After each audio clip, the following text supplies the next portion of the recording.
Hey everybody, hold on one second. Alright, boom, there we go. Hey everybody, so sorry I'm late. I'm supposed to start at 10, this is 10:12. Let me see. I got nobody viewing, good. Nobody waited for it. So anyhow, this is me, this is Lee's channel. We are downtown outside of the Westfield Shopping Center. Tuesday, September 24th. It's my birthday. It really hasn't been the greatest birthday in the world. Anyhow, I figure I'll walk around and see what's going on downtown. So, oh, I got 7 people viewing, it says right now. So anyhow, I guess I'm just gonna, oh, what's up? Oh, Noka Andy, happy birthday, thank you. Okay, Legendary On, what's up, Lee, I'm here. Okay, there we go. Alright, thank you guys. So,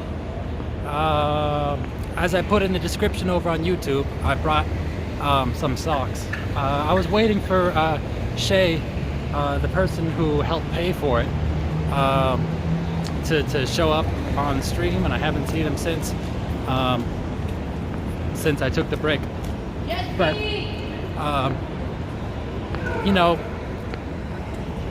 I don't think today is going to be the day where a lot of people are going to be getting a lot of socks, because it's on hot days like these, hot nights, where people come out and roam around and are up to some no good stuff. So how old are you now? 29?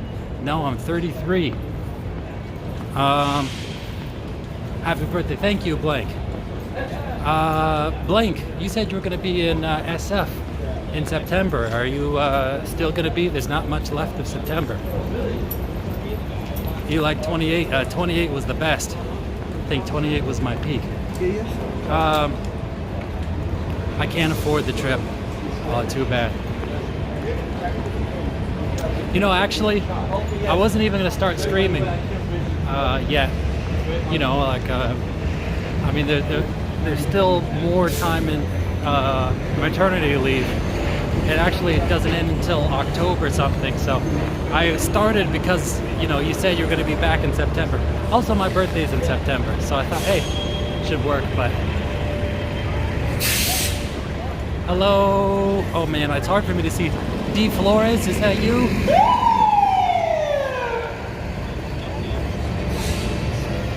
So, I didn't mean to screw things. Oh, hopefully I don't get content recognition here. I didn't mean to screw things up. It's no problem. Hello. I already said hello, D Flores. Oh, I'm sorry, Blink. No, don't worry about it. Haley, take a walk, cheer up, buddy. You know what? It's been a sucky month. Looks like somebody just found a doll. This was a stray dog somebody found.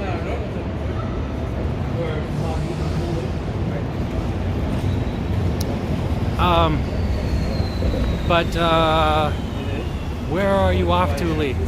You know what? It's a hot summer night. Well, it's not a summer night, but San Francisco's weird where it gets hot when it should get cold, and it gets cold when it should get hot. So I'm going over to, you know, I think I'm gonna go over to the pier. That's where I like to go to chill out. Looks like there's a lot of activity out there. Yeah. So the interesting thing about San Francisco is we have like, it's hard to track. Somewhere about 10,000 homeless people. Half of those are in shelters, but when it's like this, where you could literally sleep outside without a blanket, nobody's going to be inside the shelter, or hardly anybody's going to be inside the shelter. So you're going to see a lot more people out on the street, a lot more homeless, and of course, I mean, people. San Francisco doesn't have much in the way of air conditioning. So maybe people are taking a walk outside.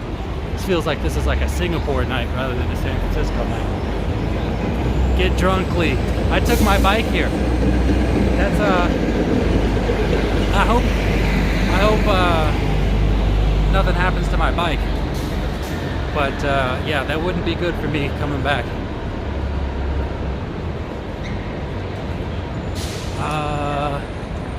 Roasted Studios, cake. Man, the only thing I ate today was cake. Actually, well, it was like a tart, really. Where is Carlos? I assume Carlos is chilling at home. I tried to do the last stream with him, and he wasn't feeling it. So, I mean, maybe I think he's a bit burnt out. So I'm gonna give him a little bit of a rest, a little break. It was my birthday yesterday. Well, what's up? Happy birthday to you, D. Flores. Grab some beers before you go home and drink at home. I don't know. Like I said, it's been a pretty effed up month for me. So I don't know if taking a depressant is really going to be the thing for me. Let's see. Uncle Chuckles, Lee, glad I caught you live. It's 1:20 a.m. here. Where are you, Uncle Chuckles? But yeah, I'm feeling like I'm gonna walk down over to the pier. I'm gonna just walk around where there's nobody. Wow, I just got a whole crap load of comments that just popped up. Even more reason to drink, just put on some party music. I'm 2x hours away from you. It's 75. It was 102 today. I hate the heat. And you know, I live in a multi-unit building and I'm on the roof, so it seems like all the heat just gets trapped in there. And you know, I've had the fan running just non-stop, and it doesn't seem to do anything. I hope things get better, Lee. I'm sure they will. You know what? I mean, I don't know. I don't really have the best history of birthdays. And this month was especially crap. I mean, I don't know. We had somebody coming over and visiting. I'm unfortunately not staying in our place, although they were trying to wedge their way in there. And it sucks. It's just 3 weeks of burden leading up until yesterday, last night. It finally ended. So this is the first day that I feel like that's been over with. But, I mean, maybe it was destined to be a sucky time. You know, my mother's birthday is is just a few days after mine, and she's dead. And it's like it's been 15 years. It's been pretty much exactly 15 years since the last time I talked to her, and 15 years since she died. But I didn't find that out until recently. 1:20 p.m. here in the Philippines. Happy birthday! Thank you. Let me look at your name, Uncle. Oh, Uncle Chuckles. Wow, I never knew you were Filipino. I mean, you might have mentioned it before. I'll try to remember that. Salamat. I don't know Tagalog.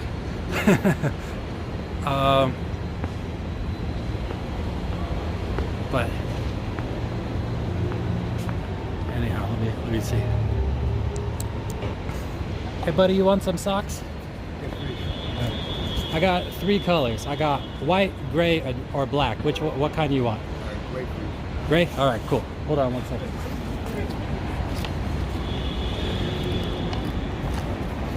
You promise me you're gonna throw away the socks you're wearing? Put on those fresh socks? You don't got no socks. All right, I'll give you 2 pair. You gotta rotate them, okay? Hold on. I'll give you, here, fresh, virgin, unused socks, crew socks, 100% cotton. Thank you. There you go, gray and black. No problem. So.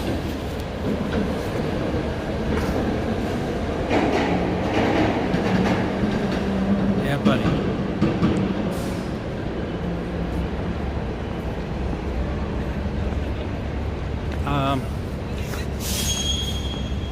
Hi Lee, you're out late. It's 1:22 for me. You know, it's hard to do anything. I tried to leave like many times, but the family needs me, right? That's why I took a break in the first place.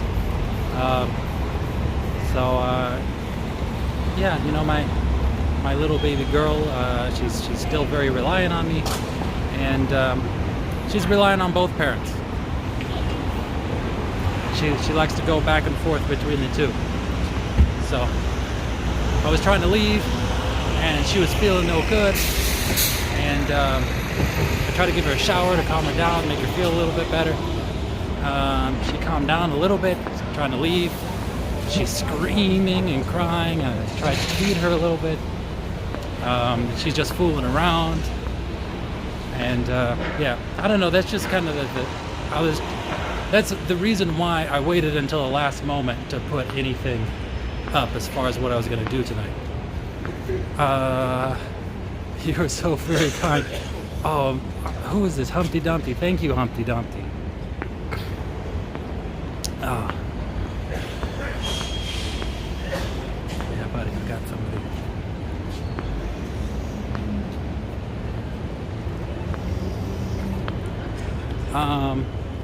Do people fish at the pier? Can they catch night fish? Yeah, they fish all the time. They catch they catch like crabs, and not that kind of crabs, or maybe they do, but they catch crabs for eating. And they catch like striped bass and other fish like that. But over at the pier, it's oh, by the way, that guy that I was showing before was digging through the cracks of the concrete, looking for cigarette butts and other things. Yeah, they catch striped bass and other fish. In fact, some of the stores over in Chinatown that sell, you know, like dried sea stars and dried seahorses, it was actually discovered that they were actually illegally fishing for them over here. So there's all kinds of fishing. Late night stroll, that's right, just roaming around at night. How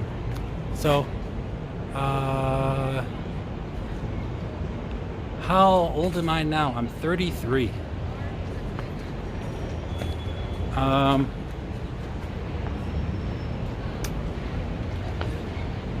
Oh, happy birthday, Lee. Well, thank you, breezy girl. But yeah. Exactly. Anyhow. So I'm finally getting to where there's not really that many people.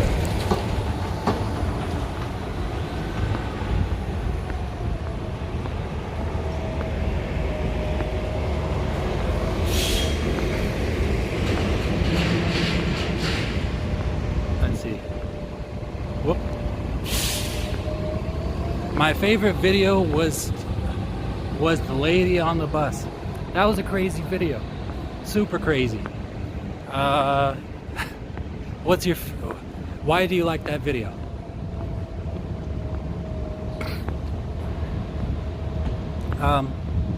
But yeah, that's an old video. That's from 2004. You know what? I was gonna go straight down to the ferry building. Let me go down. I didn't bring any pepper spray. Hopefully I won't need it. But let me go down some shady avenues. Oh, I heard yelling and screaming down Market Street.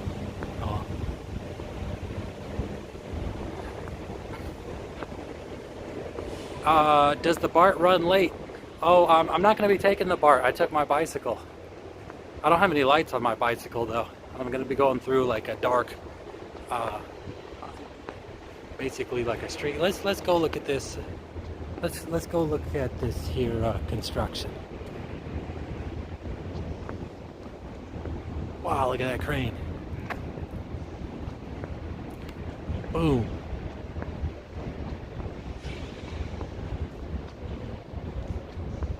congrats on the baby. You have 2 kids now? Yep, that's right. Are there ladies of the night out? Of course. Ladies of the night, ladies of the evening, streetwalkers. Wow, I hear grasshoppers.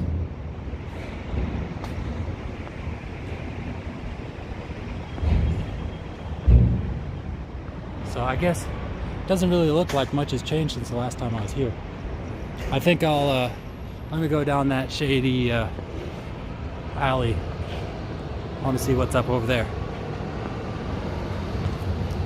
Favorite beach in SF? I think that's Ocean Beach. Hold on.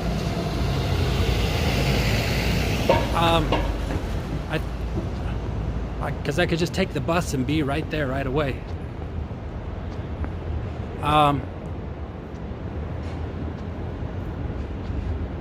Yeah, it's just, you know, like a 20-minute, half-hour bus trip. But the beaches in San Francisco are pretty ridiculous. You could go there on an incredibly hot day. It could be over 100 degrees, and you could be sweating. You could be dying in the heat. You stick your toes in the water, you'd just be freezing.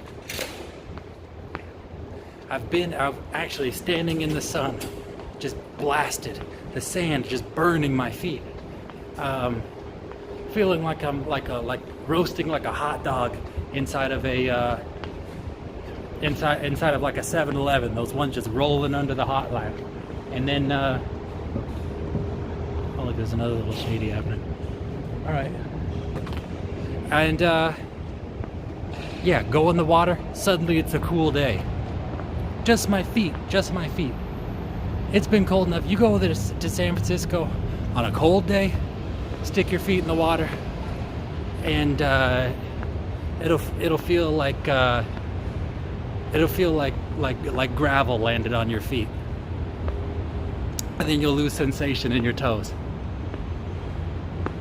San Francisco has some freezing effing water.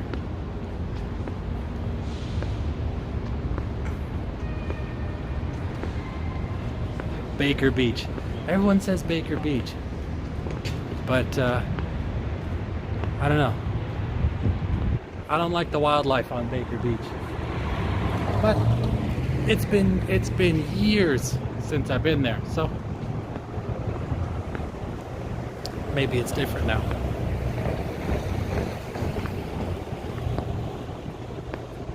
So yeah, I expected it to be a little bit shadier here.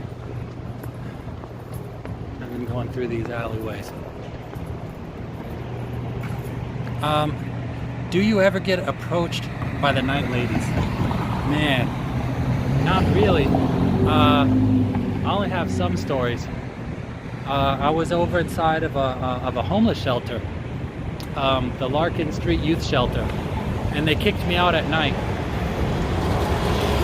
And so basically, you know, obviously I'm homeless. It's a homeless shelter. If I've been kicked out arbitrarily, I'm homeless. I got nothing to do. I was just roaming around.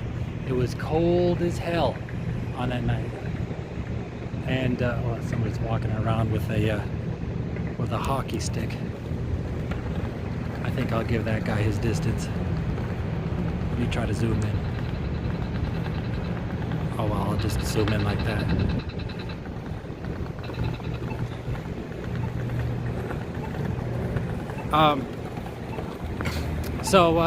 Yeah, it was cold as hell. And Carlos, man, he has had a lot of interactions with those kinds of ladies. And he used to just go out at night and just go talk to them. I was like, all right, well, I guess I'll try that. So I went out, and there was like this beautiful woman, just amazingly good looking. And she was just wearing like some white fur and barely any of it. You know, her limbs were out, you know. I mean, it was hardly covering her torso. And so I went over. I was like, all right, well, let me see.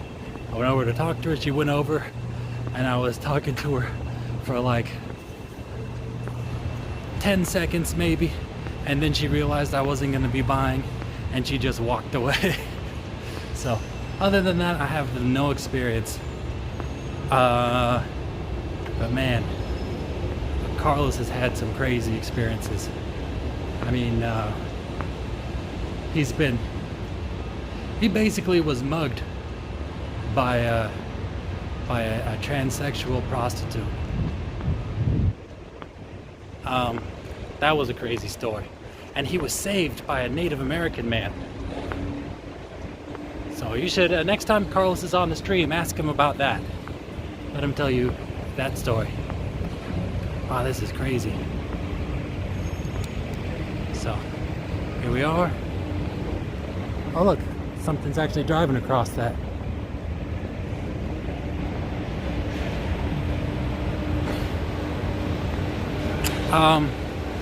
Have you been to the roof park on the top of the Transbabe terminal yet? Man, Lordo Chicken, I've been there a long time ago. I was there probably a year ago on a live stream. Okay, let me see. Whoops.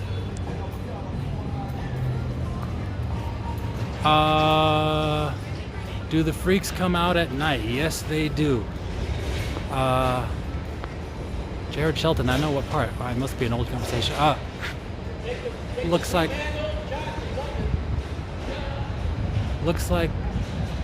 Soma area in SF.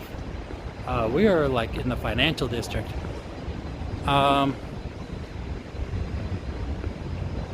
Let's see. Does he know you, Kevin, in real life? Tell me a Kevin. Tell me which Kevin you're speaking of.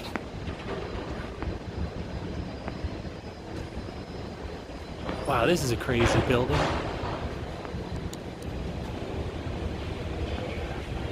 That must be a bar, huh? Yeah.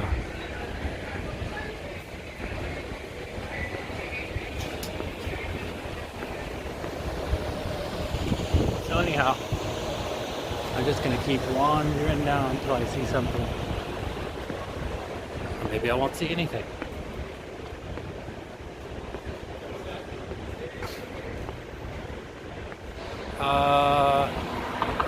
Maybe the Kevin in the chat. Did I miss a Kevin in the chat? Kevin Fontana. Is that what you're talking about? No, I don't know Kevin Fontana.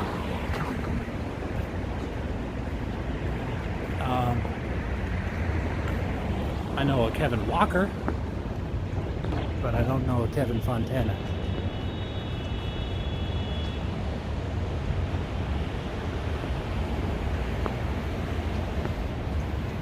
Look at this. Ooh, gotta watch out. The dangers of being 6'8". I don't think most other people have to watch out for that. Pull up to Sweet Green. What's Sweet Green?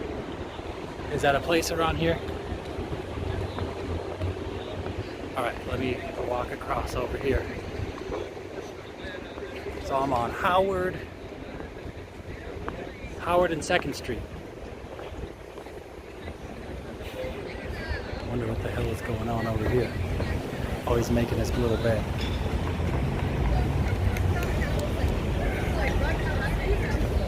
Let's just...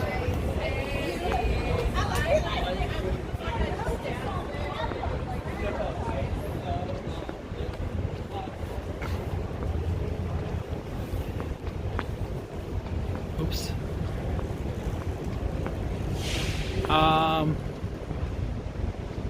Let's see. Let's see, Sonny McBiscuit. What's one of the funniest things you've seen walking around the city? What's one of your favorite videos on your channel? Well, one of the funniest things I've seen walking on the street.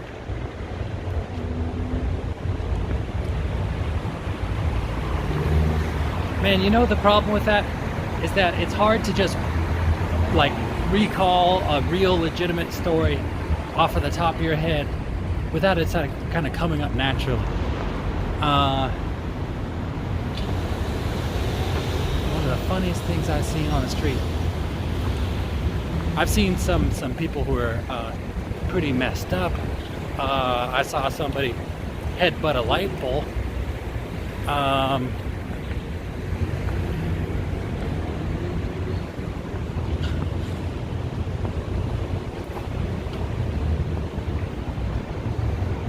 I can't think of anything that I saw out on the street that was just hilarious, though. You know, I saw something actually when I was over at Acme Bread. I was working there, and it was something that I thought, when I first saw it, I thought it was hilarious, and I was trying to hold in my laughter. And then I saw more detail, and it was instantly not funny. I was over at Acme Bread a long time ago. I was maybe like 19. So it's over inside the Ferry Building, and it's across the way. There's this place called McKevy Oil. They sell olive oil, so they would buy our bread and you know, chop it up, and it would be for sampling their olive oil.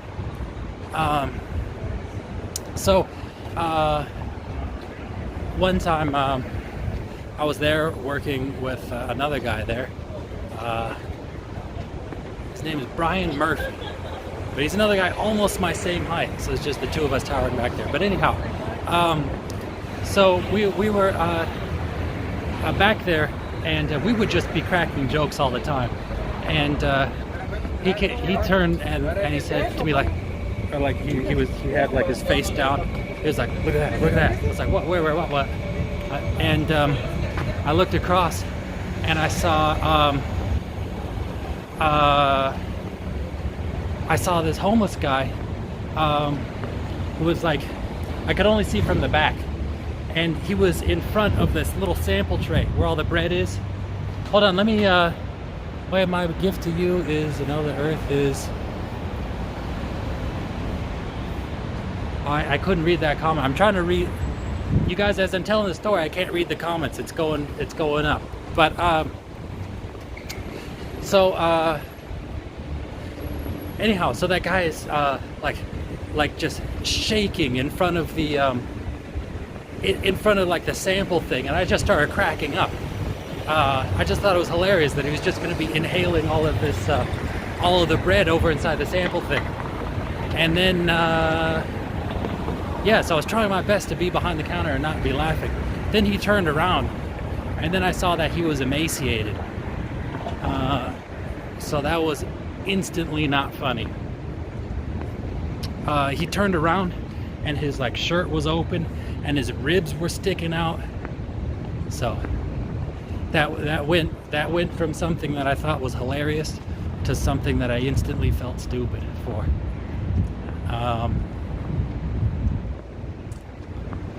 But yeah, for the most part, you don't see things that are hilarious. Or maybe on first glance, it may be hilarious. But then you think that these are just people rotting out on the streets. And then it kind of doesn't get quite so funny. Okay. Let's see, you should walk to Oracle Park. I don't know where exactly that is. Lee, give us your thoughts on the rocks being placed on the streets in the Castro. Tell me about, I'm out of the loop. I don't read the news. Like, the only news I ever get is occasionally I'll be looking up something on Wikipedia, and I'll go check something that's over in the news section. So I am completely out of the loop. My birthday gift to you is to let you know that the earth is a level, motionless plane and may not be a spitting ball, and answer questions you might have about it.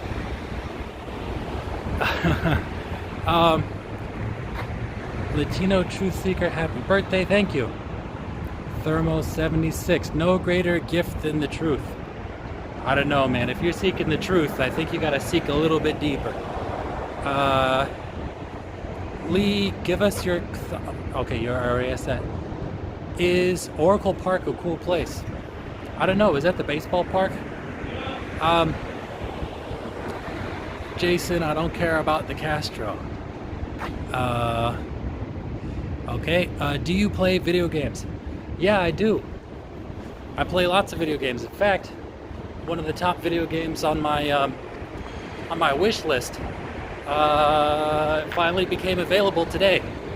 I don't have time to play it, so I guess it'll stay there, but I thought it was cool that one of the games I'm most excited for, it's called Noita, I think. I'm not sure if I'm pronouncing it right, but it's Finnish for witch. And it's a 2D rogue light game. That means that it's a game where everything is kind of randomly generated. And it's 2D, but everything, the sales pitch is that every pixel is simulated. So you're going through every little tiny pixel has its physics. There's gases that could burn. There's fluid dynamics, and it just seems like a really cool game. I've tried to see as little as possible. Lee, give us your thoughts on the navigation center opening up in the Embarcadero. So, actually, this is something that I know a little bit about. And the reason why I know about it is I was contacted by somebody from the London Times, and they were doing an article about me and my channel, or at least they were reaching out to me asking me about me and my channel and what exactly I'm doing. So as I was talking to him, he asked me about like the navigation center that's trying to be opened over there. And personally, my thought is that the navigation centers are not a solution. The navigation centers, it's a way to hide the homeless from public view. No amount of shelters is going to make a homeless person not homeless. Especially, according to official statistics, 95% of the homeless are addicts. So they try to phrase it as if it's a housing problem or that it's a financial problem. Like, the housing market is so expensive, that's why there's so many homeless people. But no, it's a drug problem. It's a drug problem. It's a mental illness problem. And until they start treating it as such, and until they start trying to get to the root of the problem instead of just hiding its symptoms, that problem is not going to be solved. But anyhow, so basically, he was telling me that they were trying to build a 200-bed navigation center or homeless shelter, however you want to call it, over in the Embarcadero, and that there were some locals that were very upset by that prospect and were launching a GoFundMe to pay for their legal fees to try to fight it. And I don't know, I just thought it was crazy. It's funny to me how here in San Francisco it seems like everybody wants to solve all of their problems with money. The city dumps tons of money and tries to shuttle the people off of the streets into these places, and then somebody doesn't like that, they try to get enough money together and try to sue the city to stop it from happening. So, but I was telling him, like, I understand both sides of it. I understand people want to do something and they feel like that's something that's going to help. On the other hand, these people who are living around the navigation center are obviously going to be impacted. 200 of them, and moving them into this place, they're going to be doing drugs around the area. That's just how it is. The Tenderloin doesn't have to be a crappy place. However, all the dispensaries are in the Tenderloin, so it's a pretty effing dangerous place. If you guys have been on the stream long enough, you'd see me running out of that neighborhood a couple times. That's because that's where they get their Percocet. That's where they get their Oxycontin. That's where they get all of their prescription opiates. Oh shit, I just saw a garbage truck driving down a one-way road the wrong way. But he turned before I could switch. So that's where they get their prescription drugs, which they sell to people who have more money, and then they take that money and they buy crack and meth.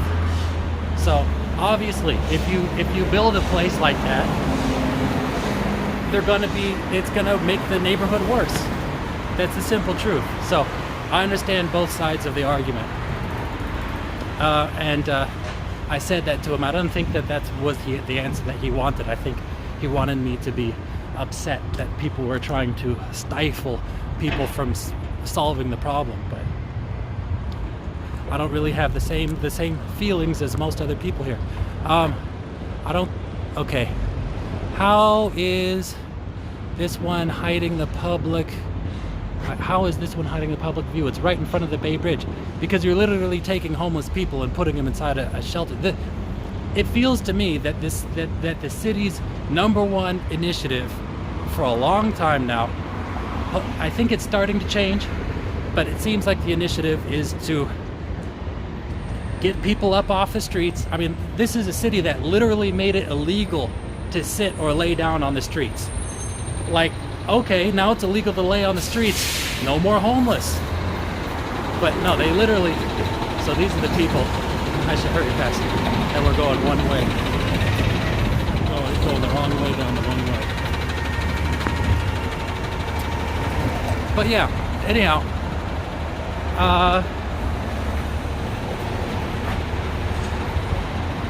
sorry, I got distracted. Are you homeless? No, I have been homeless. Carlos, I want to meet. Will you be something in 15 minutes? Man, it just got cut off. Nippy, yay! Happy birthday! Thank you. It's Carlos. I couldn't see the comment. It went off the top. It's Lee's big day. I gotta say hello. Okay. Welcome back, Lee. Happy birthday! Thank you, Imagination Studios. Jared Chilton again. Are you homeless? No, I was homeless, but I'm not homeless now. Unless you're talking to Carlos, are you ready for a late night show? I hate people. Help me get Lee's attention. I want to meet up. What's up, Carlos? Where do you want to meet up at? Carl's. I think that's Carlos. Do you know a guy by the name of Kevin Fortune?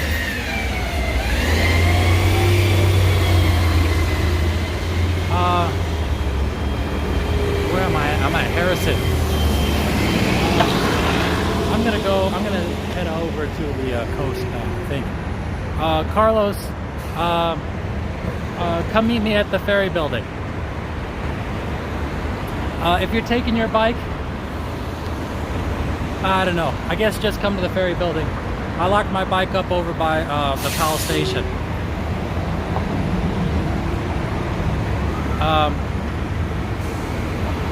Did you see that lady get attacked in the Embarcadero? Oh man, I probably have some controversial viewpoints on this whole thing. So I saw that lady get attacked. She was trying to open up a door, and she got grabbed from behind by a homeless guy. So yeah, that was the attack. Obviously super uncomfortable, super scary, but she just then later she did a televised thing where she was pleading and talking about it, and she just lost me. She's oh, we gotta do something, oh, and there's no tears. She was putting on a show, and she completely lost me. And this is somebody who has been grabbed from behind by a big ass Samoan dude in the middle of the Tenderloin, had another guy brandish a knife. But you don't see me doing that kind of crap where I go around and pretend to cry and try to get an emotional response. So I got immediately turned off when I saw that. She could have just said, look, it's on video. I got grabbed from behind. We got to do something about this. But Um, 5th and Mark. Okay, Ferry Building. See you there. Jason, what is going on? I'm not seeing this Jason person. Oh, Jason. Really? Okay. Do you have protection? Manuel Harrow asks. Well, I guess my overwhelming size is a deterrent, but no. I wish I did. But I think I'm safe for the time being. Man, that dude is smoking some strong weed back there. That car that I just passed by. No, I was planning on bringing some pepper spray, but I didn't. I saw this guy sleeping over here.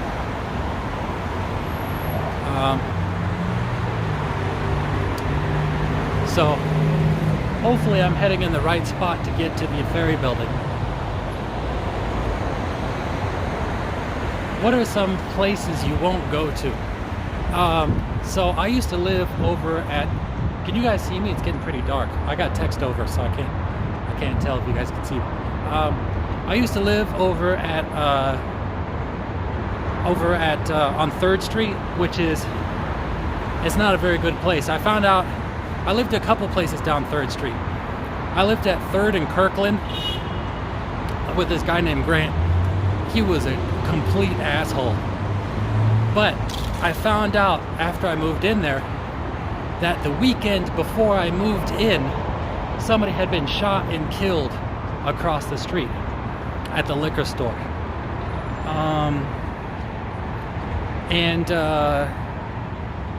Then after that, yeah, that was a pretty shady ass place. And that was getting towards the Bayview. Then I went in the Bayview. Where the hell am I? Alright, I'm just walking across the street. Okay. So I went further into the Bayview. And the Bayview's no good. No good. I was the only person in my house who hadn't been assaulted on his way home. And in fact, I had some people who actually tried to start something.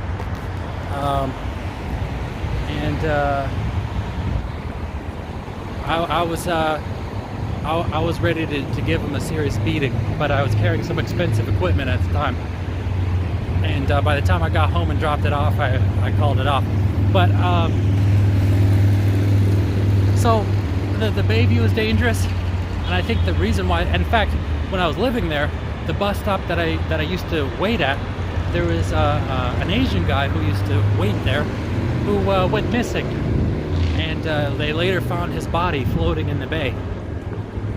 And actually, when I was there, I was talking to my girlfriend at the bus stop late at night, and she didn't tell me, but this dude walked up, was roaming up behind me while I'm resting. He's like, went right up behind me, and who knows what was about to happen before I turned around. It still boggles the mind why she wouldn't tell me that somebody was creeping up behind me. So the Bayview was scary because of its close proximity to Hunters Point. Hunters Point is a place that's filled with projects. It is dangerous. Dangerous. The police will not go there unaccompanied. So if the police don't like to go someplace because of how dangerous it is, it's no good for a civilian. Especially at night.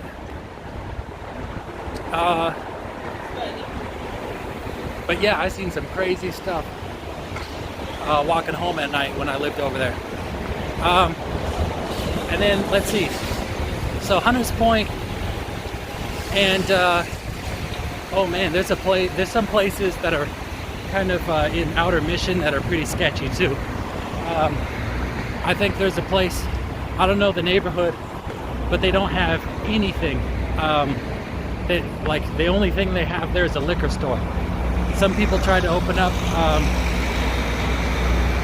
a grocery store and they went out of business. Literally the only thing that could work is a liquor store, and it's just completely covered with bars everywhere. Okay, let's see. Hunters Point, Bayview isn't bad. Well, when I left there, they were trying to change the Bayview, remarket it as Candlestick Point, but at least not when I've been there. Well, I think you need to explore that neighborhood a little bit better. How far is he from the bay? I'm going to be looking in the bay very shortly. Have you? What? I have been in SF for over 40 years. I've seen some crazy stuff. I'm also not really afraid to get into different neighborhoods. I've seen it all.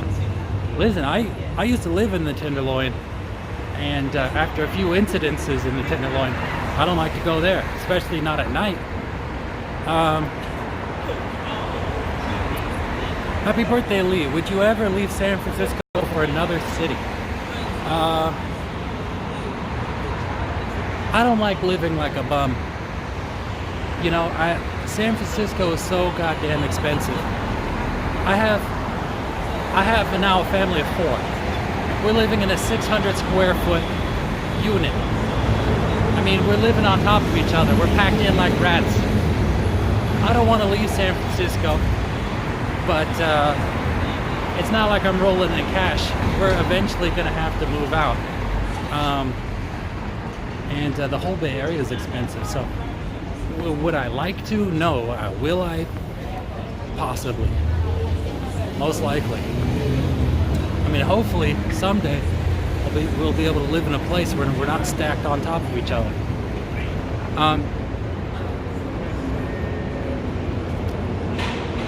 Let's see. Bro, walk along Market Street so I could find you. Let's see, what am I on? You know what? Meet me at the Salesforce building. I'll go over to the Salesforce building, and hopefully from there you'll be able to find me. Telling me to explore the neighbor, I'll explore any day. I'll even take you. Well, like I said, it's not a place I would especially like to be. I used to live in that neighborhood.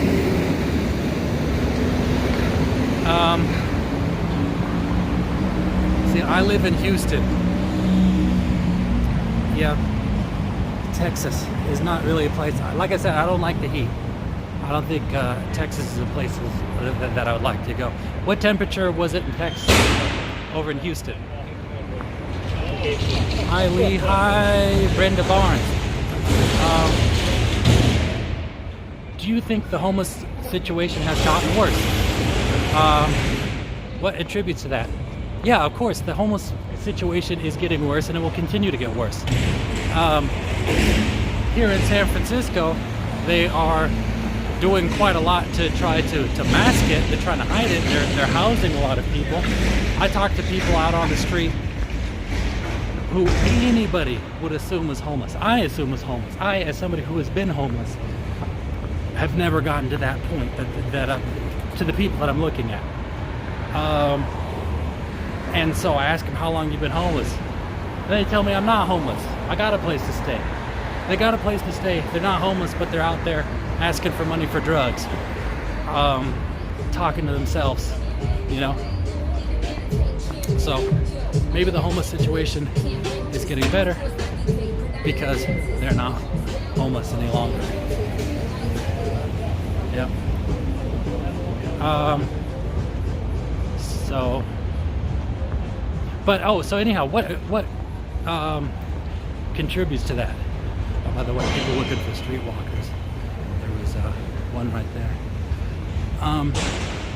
So I don't know. I plugged this a few times, but I'm working on a documentary about the foster care system. A lot of people don't know that 250,000 people, 250,000 kids each year, and I say each year, it's probably 275. It's growing. It's growing with the population, but every year, half of the kids who emancipate become homeless from the foster care system. There's 250,000 people, and I say that because I'm averaging, because it's going up. I just picked an arbitrary point. So yeah, of course, are we taking 250,000 people off of the street every year? No.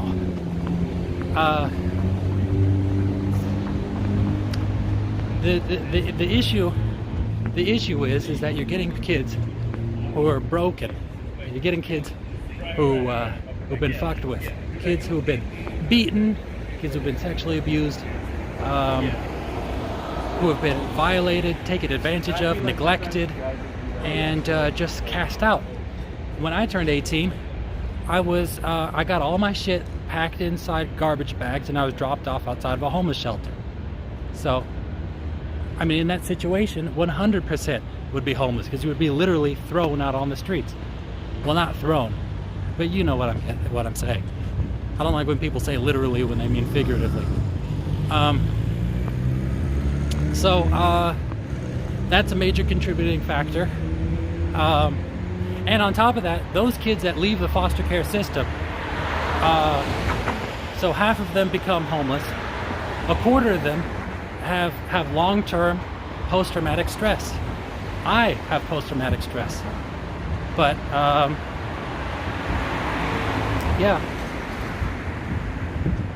Anyhow, that's a huge contributor. A quarter of the homeless are mentally ill, but really the truth is that 95% of the homeless are addicts. 95. We got a drug problem, and getting more and more lax with the drugs is not going to help solve the problem. It'll only make things worse, because there's no longer as severe of consequences. And without consequences, people don't change their actions. That's the simple truth. So those would be the major things. And but really,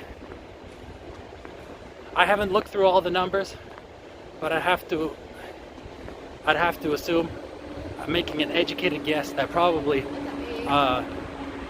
the 250,000, 250,000 kids each year being homeless is probably the leading contributing factor to the homeless out on the streets.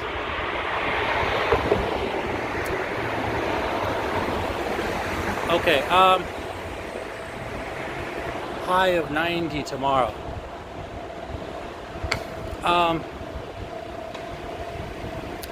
Is walking good exercise? Yeah, of course. Anytime you move your body is good exercise. Lee, I really do think you should at least carry mace. I was actually intending on it, but you know, there's so many starts and stops on leaving. But yeah. Let's see. You said you would leave SF for any city. No, I never said that. I said I didn't want to leave SF, but I may have to. I honestly, if I was to leave, I don't think I would like to be inside of another city. I'd probably like to be in someplace more rural, where I can actually have a house, where I could, you know, something I've wanted since I was a child is to be able to, is to grow fruit, grow vegetables, have a yard, a backyard, you know. So. But no, I said I didn't think I would go to Texas. Texas is too hot.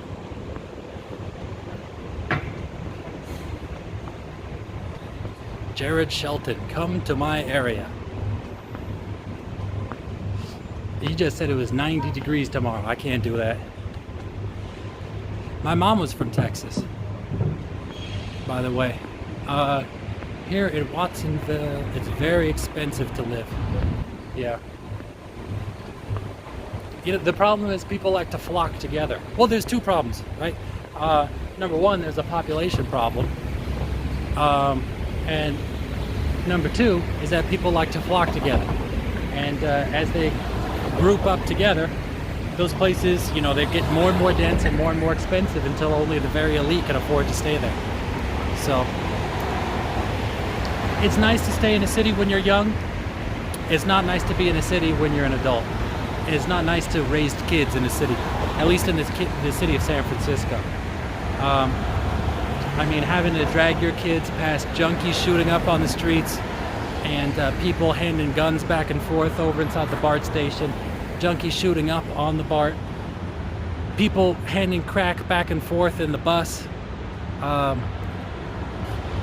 Yeah, it's not a place for kids. Prostitutes all over the place. It's after sun goes down.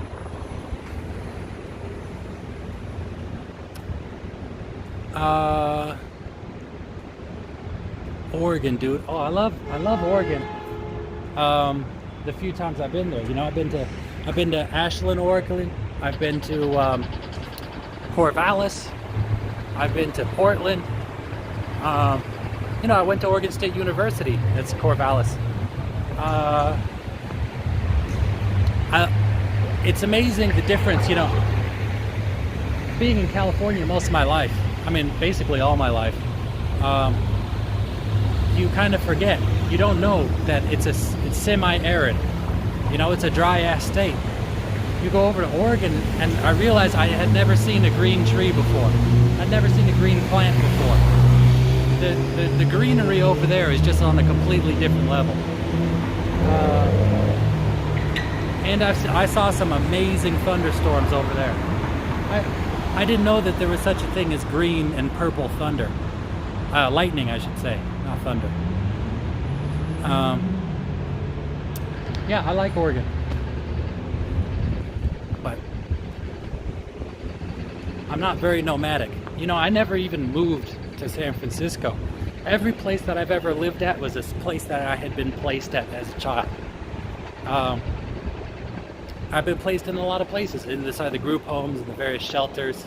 I went to 18 different schools growing up. But not a single one of those was by choice. I was just whisked away.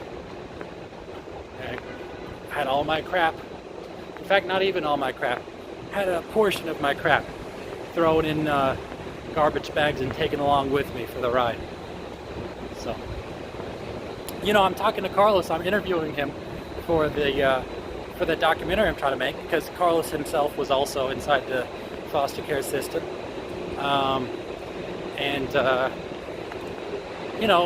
He was talking about. We talked about his mom's possessions.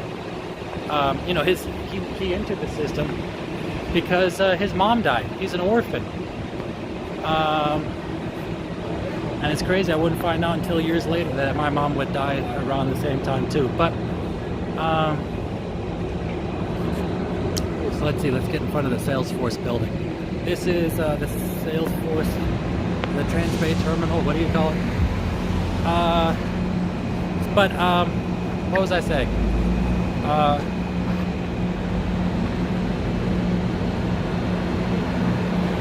So he was talking about his mom's possessions, because he had his mom's possessions with him after she died, and possessions from like a funeral.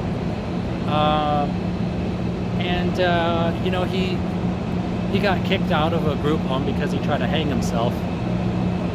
And so afterwards I was kind of in possession, or at least his room was open and you could see his possessions.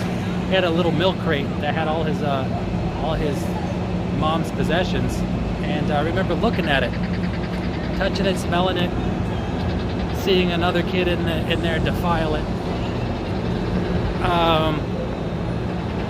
Like a church that was handed out at not a church, sorry, a cross that was handed out at the funeral.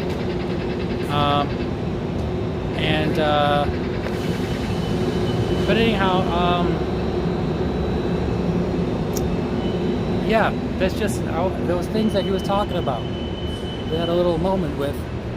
They're just things that disappear. You move from place to place. He doesn't have those things anymore. I don't have a single memento from my mom, but he had some, and was trying to keep them, and those things just disappeared. So some kids may have used them. Some people may have thought it was junk and it got it thrown away. I don't know how I got on the subject of possessions though. I don't know. I guess I was just thinking about every time we get moved, it's not like we get to pack our own crap. They just grab whatever they think is worthwhile and throw everything else away. And those things they throw away, he had a collection of his mom's buttons. Other people may think it's just a bunch of worthless buttons. He had some fancy soap.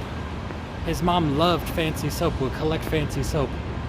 I'm sure somebody just was like, "Hey, what's this? Throw this away." So, anyhow, let me go look at some of these comments I might have missed. Go to Maine. Isn't it cold over at Maine? 18? Are you asking if I'm 18? I don't think so. You were already here when I said how old I was. I hear that Oregon always has a homeless problem. Yeah, Oregon's got issues too. So let's see, I'm on Mission Street. Carlos, where you at? That's a lot of schools. Oh, 18 schools. I got you. These are old comments. Are you atheist? Yes, I am. Redneck Connection 2.0. So this is the building they fixed. Did they fix it? They're doing a lot of work on it. Whoops. Lee, what is your religion and your job? Hold on, let me try to... Carlos, I'm sure, is waiting for me. Last I saw was a ferry building. His phone is kind of junky, so it may probably cut out.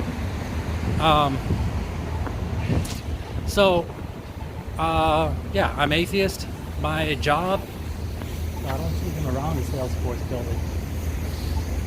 I'm going to go over to the ferry building because that's where we said we're going to meet up. Although it's been longer than 15 minutes.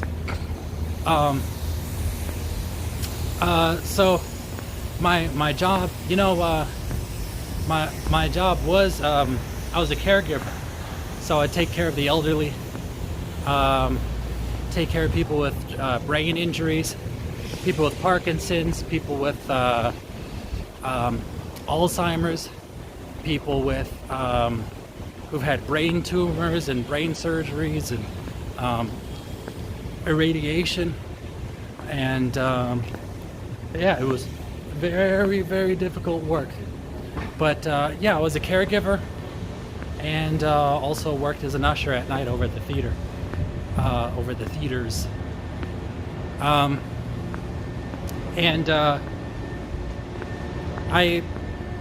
I took off from that because I mean, my job is basically to take care of adults. It didn't make sense for me to be working there while I'm making less money than my wife, and then paying somebody else to take care of my child. I might as well, especially when the cost... I mean, first of all, that's not something I'm into. I don't agree with.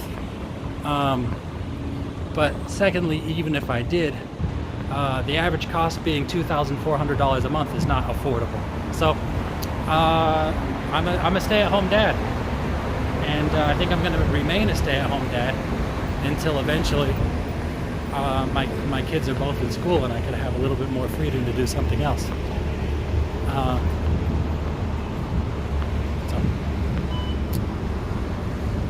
Yeah, Carlos left a message saying he's walking along Market.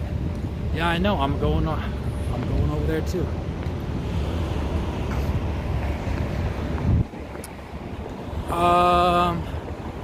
Let's see.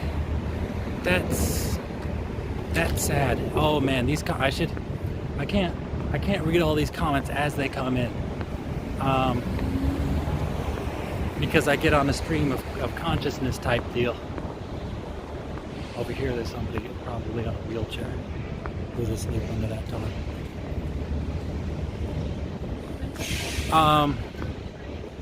Let's see. Jared Shelton. I'm a Christian. Well,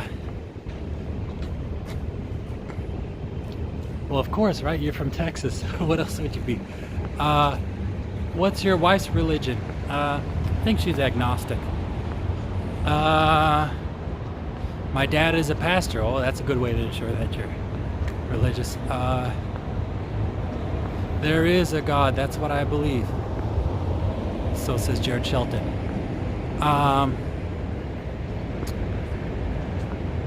Let's see. Oh, Ethiopos. And in what situation with so pain in people you don't look for God? Listen, I know I got a lot of people who watch me who are religious. And I'm not like a crusader against religion. But I've seen a lot of people's lives destroyed by religion. Anyhow,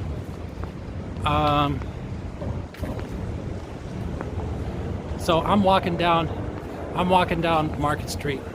Hopefully I'm walking down. I'm at Beale Street and Market. Yeah, I'm very close to the ferry building. So I'll see him soon. Haley, hey. I'm not sure if I can read your name there. But hey, what's going on? Still vlogging, I see. How long have you been watching, Mr. Mexican?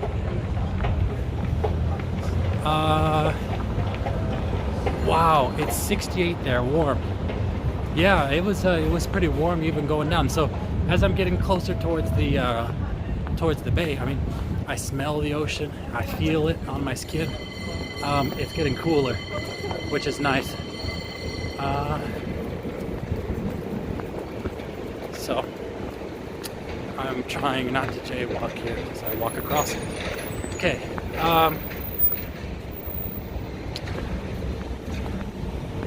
You cut your hair, huh? Are you talking about the facial hair or the crazy long hair? So yeah, there's quite a few people out here on the streets. Jared, oops. I can prove to you there's a God. No, you can't, buddy. But go ahead and try. But that's something, it's unprovable.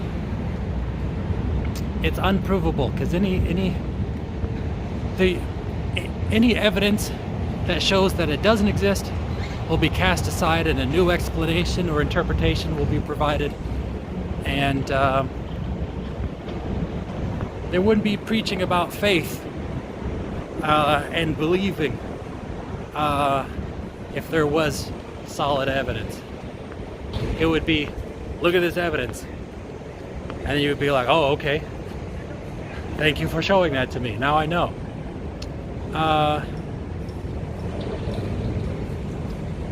Let's see, since 2013 or 14. Oh wow, that's a while ago. That was that really kind of was the glory days for my channel.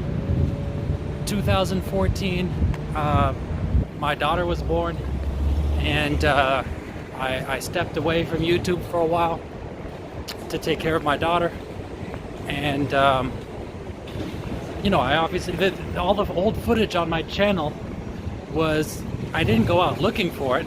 I was going to my job as a caregiver, or from my job as a caregiver, or to or from work over at the theater, and then I would just encounter crazy stuff out on the streets and record it. So that's where all that stuff came from. The crazy fight on the bus, lots of other footage you can't see anymore on YouTube. But I was gone for 8 months. And then the whole thing with, I think with Jason Paul, is that his name? And PewDiePie, basically effed everything. YouTube had a huge reaction, and a lot of channels that have been doing okay were suddenly under attack. I nearly got my whole channel wiped out. So that's when things kind of really changed. But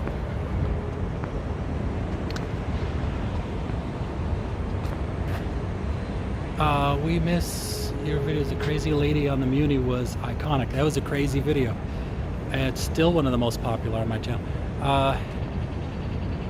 Jared, you can't prove that because God appears to everyone. It's not mathematics. You feel God. Who made you then?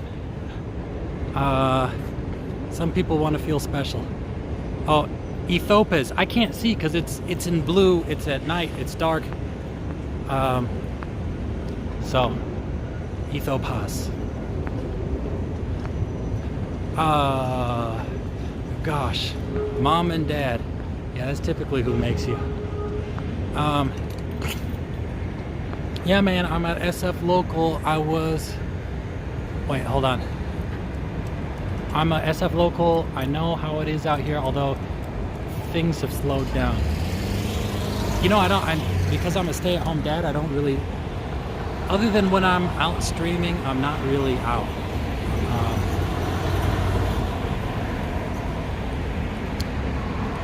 God loves you, you have everything, even you reject him.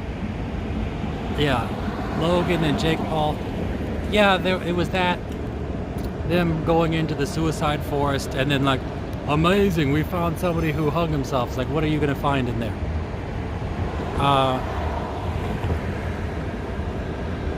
Good to see you alive and well, thank you. Man, it's Bad King. Brenda Barnes, what a beautiful night. Oh, let me show you guys. I just had it on my face the whole time. Let's see if you guys can help me find Carlos. By the way, this here is the ferry building. And that there is the Bay Bridge.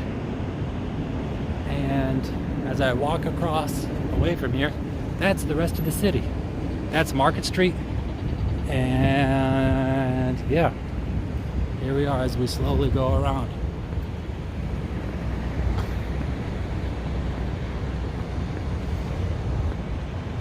That's the ferry building. Now, if Carlos is here, he's been waiting for a while, most likely.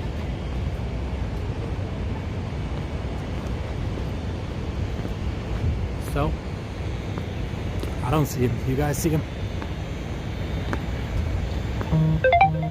Okay.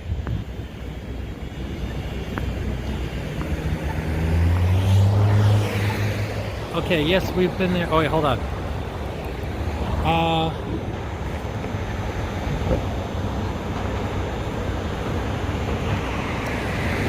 Yes, we've been here several times. I know. I like to drift. I'm like Homer Simpson. I like to drift downhill. And this is downhill for me. I came here just because it's pretty hard to mistake the ferry building. I mean, this here is the ferry building. So let's see if we see Carlos.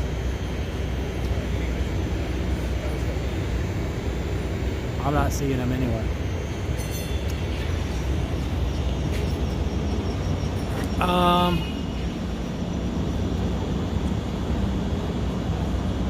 I can't be a subscriber then.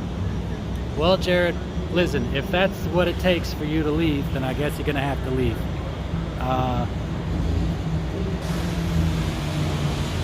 See, here's the thing. I'm atheist. I have pretty strong convictions. But I don't go crusading against people. I don't try to convert people. I don't try to convince people. I let people live their own life. I don't go for this proselytizing thing, trying to get people over to your side. I mean, I'm still sitting here waiting for you to give me the evidence, by the way, that God exists. He exists as a concept.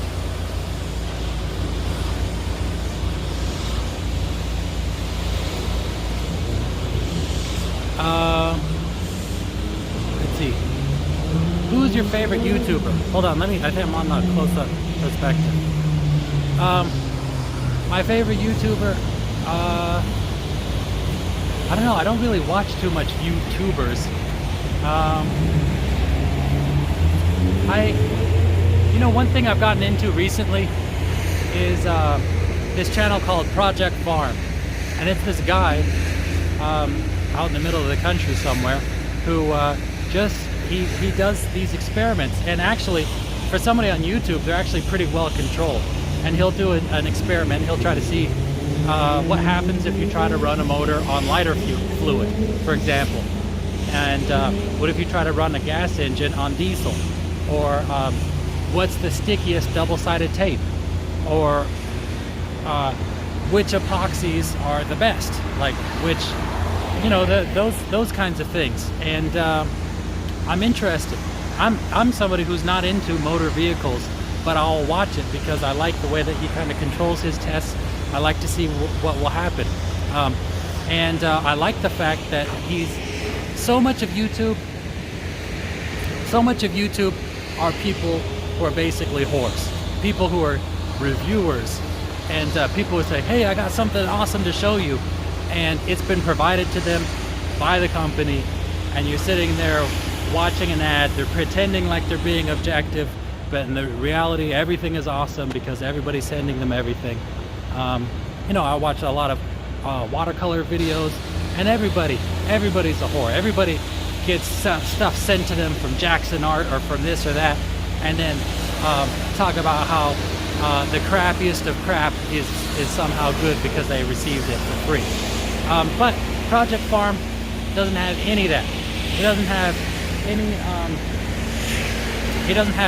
any affiliate links. He doesn't accept anything from any companies. He goes out and buys it himself. So that's something I appreciate. I kind of admire. So that's something that's kind of new. I spend a lot of my time listening to old radio shows. Honestly, I listen to old Loveline shows from back when it was like one of the most popular radio shows in the nation. And then what else?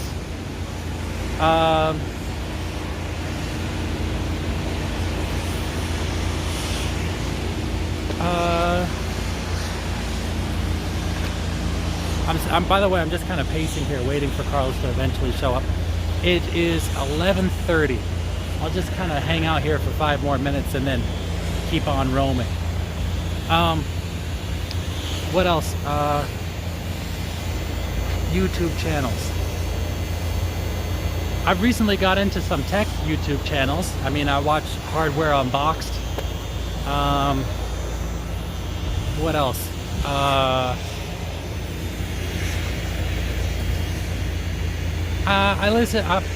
I watch some stuff that's kind of subpar that I wouldn't recommend. But every once in a while I'll check out like a major channel. Oh, I watch. Here's what I watch. I'm gonna give a major plug. I'm into MMA. An excellent podcast that I like to watch is over on Grange TV. Over on Grange TV, you can see, as of now, as of today, the UFC middleweight champion, undisputed middleweight. Well, I guess you can't call it undisputed when there's an interim belt. But anyhow, the UFC champion, Robert Whittaker, and you could just hear him talk. He talks about his life. He talks about training. He talks about MMA. He talks about, I mean, how often do you get to see like a peak athlete at the top of his sport share his feelings? So I like to watch that. Oh, Carlos, where are you now? Carlos, the ferry building where I told your ass. What the hell? I'm writing a text. Ferry building. Oh man, how am I gonna send this? Boom. Okay, so anyhow, let me see your comments and then I'll try to think of more. Okay, my dad has cancer. Church prayed over him. The next day the cancer was gone. Now tell me that is not God. That sounds like a misdiagnosis to me. Lee's channel is my favorite. Thank you, Mr. Fuzzy Face. Love the blue building. Let me see. You're talking about... Hold on. Oh, it's hard to see. I think you're talking about the Salesforce Tower, right? No, but listen, unless there's empirical evidence, that doesn't count. Anecdotal evidence is not evidence. It's a story. You don't have... It's not like you guys have set things up. It's a double-blind study. See who goes to church and prays when they have cancer and who doesn't. And under a controlled situation, see if the difference is greater than the margin of error. You know, greater than if it's statistically relevant. Doctors tell me I won't be able to walk in my 20s. I'm 24 and I'm walking. That's another thing that's kind of funny is if you're asking a doctor, hey, will I be able to do this, be able to do that? The doctor is always, sounds like that's Carlos. The doctor is always going to be telling you a worst case scenario. You don't hear people say, the doctor said I was going to be walking at 24 and I've been crippled since 20. They would get sued. So of course, it's always going to be a worst case scenario. What is going on? Ba-boom! Look at that. What's happening? Happy birthday. Yeah, buddy. You want to go lock up your bike somewhere, or you want to keep it with you? Oh, just keep it. You're scared of it getting stolen, huh? I just like being on it. Oh, okay. Oh, it went away. Where is it? Where is it? It's over on 5th and Market. Oh. Yepers. Will it get stolen? Put your guess in the comments. That's a bad spot. Leave the price. Breezy Okay. girl. That could be anything. I imagine it's wrong. Okay. Hello, Carlos. Carlos's. I made Oh, it. Carlos. It's down. Peace. All right. See you, Jared. So Jared decided to leave the channel, I guess. Is Manuel still here? Manuel Haro. He said Carlos. Manuel. In fact, he explained Carlos. I made it, Manuel. And Breezy Girl's here. I wish I could see. Hey, roll call. Let's see who's here. Holy moly, Carlos, cool shirt. Oh, that is a cool shirt, isn't it? Glad I didn't forget this time. Okay. Where to, Carlos? Oh. Anywhere. I mean, you've already been through the whole 5th and Market area? Yeah. Yeah. Let's go over. I just want to go to a pier. Let's go to the end of the pier. The quiet, scenic. Yeah, I just want to be over the ocean. I'm feeling pretty bummed. Okay. Well, there's plenty of piers. There's a couple of nice piers this way. Yeah. All right. I'll be on your right side. Did you talk to the audience about what's bothering you? A little bit. I kind of alluded to it. There's a lot of stuff going on. Yeah. It's your party, and you'll try if you want to. You're feeling a little bit better, huh? Yeah, I mean, I'm glad that you did a stream because I felt bad about missing Saturday. Oh yeah. I mean, I was already in a pretty bad mood, and that I felt pretty upset by that. I felt bad that you actually tried doing the whole elf thing, and I couldn't make it that day. Yeah. Oh, that sucked. But it was funny though when the camera started going all wild. I thought that was funny. Oh, the signal was cutting out too. Yeah, you were like, oh shit. I better just go. Me, okay, Brenda Barnes is here, Jim Allen. Yeah, I watched the one with a banana. Work as engine oil. Pretty cool. Oh, okay. So Jim Allen, you've seen the, wow, you were on a delay, aren't you? He's talking about Project Farm. You ever watch Project Farm? No, but I think the comments are a bit delayed because it takes like a few minutes for you to see them. Yeah, it's a mix of both. There's delays on the comments, but they come in a batch. So it'll be nothing for a while. It'll be like, yo, you guys here? And then boom, it'll suddenly explode onto the screen. Love those and then, Bay Bridge lights. Really? I think that it's a waste of electricity. How much electricity does that cost? A waste would be if no one is actually using it. That's an art installation. It's almost like saying that Christmas lights are Okay, a waste let's of go. electricity. The Bay Bridge function, no problem without those lights there. Tourism. But tourists are going to come to how many people came to San Francisco because there's lights on the bridge? Well, they were going to take them down, but there was like actual protest about, not protests, but people were not happy about the fact that they were going to be taken down. Man, I would love for them to be taken down. It just seems like an extravagant waste of resources, you know? Those are a bunch of LEDs, I imagine. Yeah, but that's a lot of electricity. I got your inspiration. I got inspiration from your elf. So today I went out and got these straps. Oh wow! And so let's look at this, man. Let's talk about something that'll make me happy instead of other stuff. I was gonna bring my panniers just to show them off. But let's look. So you got those foot straps, huh? Yeah, I also got this nice nifty pump. It has this little things that come out for your feet, and it's got a little hose, and it's got things that come out for your feet. Yeah, to stand on. Yeah. Is it shaky? This? Yeah, I would imagine it'd be kind of shaky putting it into I love use. it. I love this thing. Does it have a pressure gauge? It sure does. Oh, that's pretty cool. And it's got a little hose. Okay. So you can use it like a regular house pump. Wow.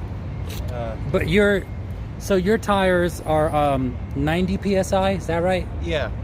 And you pumped it to 90 psi with that? Yeah. And it's easy. You know how sometimes when you pull out, it's difficult? Yeah. You have to. This one is effortless. And does it have attachments for different? Yes. Okay. A Presta valve, a Schrader valve. There you go. It's got an extendable. What if I hose. wanted to inflate a balloon? Not a balloon, a ball, an athletic ball. Well, does it have a needle? If you have a needle, then this will. What? So if I'm on a bike trip and I got a deflated, there probably is a needle ball in here somewhere. I'm sure there is. This thing is perfect. All right. Yeah. What else? Carlos, that's a beautiful bike, says Brenda Barnes. Oh, thank you, Brenda. I'm really proud of it. I got this bike for free. It was basically a throwaway bike, but I've been putting so much work into it. You know, it's my baby. Yeah. Walden Correa. Wait. Correa. What's up? Obrigado for watching. I don't know anything else in Portuguese. Os. I would have to use my jujis if somebody tried to mug me. Maybe I use some capoeira. But Brazil's no good. Is no good. What's his name? Well, I also got this. Hold on 1 second. Let's go look. Let's keep talking about the bike. We'll talk about Brazil in a second. Hold on. I also got this thing. Easy access. This is where I keep my tools. There you go. My bike kit, my wallet, your wallet. Keys. It looks small, but I dry fit, goods. I fit everything I need in here. And then with the panniers, it's just like I'm ready to go. I'm there you go. I'm ready to go hit the road. So Carlos, so you want to you're planning, you're hoping, you're dreaming and scheming to go on a bike tour. That's right. I'm planning on hopefully going a couple thousand miles around the U.S. Taking this here bike, packing everything I need, packing a portable stove, a tent, a sleeping bag, and going out into the wilderness and just crossing states. You know, just traveling all on my own. Yeah. I'm still trying to think that guy from Brazil who said that you would get robbed with a cell phone. There's a UFC fighter, a Pride light heavyweight champion. Mauricio Shogun Hua was driving in his car, was pulled over. I think it was in Rio de Janeiro. Was pulled over while he was driving and robbed. I think robbed of his car, robbed at shotgun point. So yeah, me with a cell phone, of course I would get robbed. I think somebody would just come by and snatch it and run off. They got a gun problem over there. In Brazil? Yeah. The favelas? You know the problem, the crazy thing about Brazil is that the favelas, the rich and the poor, they live together. It's integrated. You know, the favelas are at the foot of these really nice hotels. From what I understand, I may be totally off, but that's what I've heard. The gangs seem to just be free to do as they please. Yeah. They just do what the heck they want. Wow. There's one thing that I do like about those LEDs is the reflections you get off the water. So apparently the story is that those patterns that go by never repeat. Yeah. But I don't know. Never ever. I bet you if you waited long enough, it would repeat. Well, have you heard that a deck of cards, like when you shuffle it, that's probably the first time it's ever been in that order, because there's like just so many varieties of sequences that the cards can be in. That sounds like some bull crap. Apparently, mathematicians agree that the deck of cards has so many variations that when you shuffle it, that's probably you'll probably never get that combination again. How many combinations are there? It's got to be known, because there's things like solitaire, like the computer game, that will filter out games that they know are bad. So they must know all the games if they know all the games that can't be solved. Yeah, it was a very, very large number of combinations. So you can tell he's put a lot of love into that bike. Okay, Carlos. Wow. Okay, hold on. Let me just read all these comments, and I'll go back up to the comment from Jim Allen. So, man, Rio de Janeiro is the most dangerous city here. Okay. Yo, what up, Carlos? Uncle Chuckles from the Philippines. Uncle Chuckles. Good to have you here again. I just found out today he was Filipino. Awesome. My dad. Wow. Tell me how long that it cut out for. I was just talking. I didn't know that it cut out. What does Carlos think about Hunter's Point? NJ89er, my brothers. 89er. It's good to see y'all live. Last time Kat we spoke, and I are watching you from home. Last time we spoke, it was in person. Yes. Yeah, I remember. It was a pleasure riding the BART with you there, NJ89er. Man, YouTube is effing with me. They're effing with me. NJ89er has been saying that he's been trying to watch, and that he's got the little, he's subscribed, of course. He's got the bell thing, and they're just not sending it. YouTube discriminates against me. That's just the simple truth. And Carlo Gambino, you might have missed this one, but I'm sure you're going to be watching. So shout out to you there, Mr. Gambino. Oh, wait. So that's right. Before we get distracted, they were asking me, have I ever talked to a streetwalker, or what my interactions are with a streetwalker? And I said I got pretty limited interactions, but Carlos has some crazy stories. I mean, I don't know about crazy. You got some crazy stories. Okay, bring one up. Bundles of crazy stories, too many to list. Too many to remember. Can you refresh my memory? All right.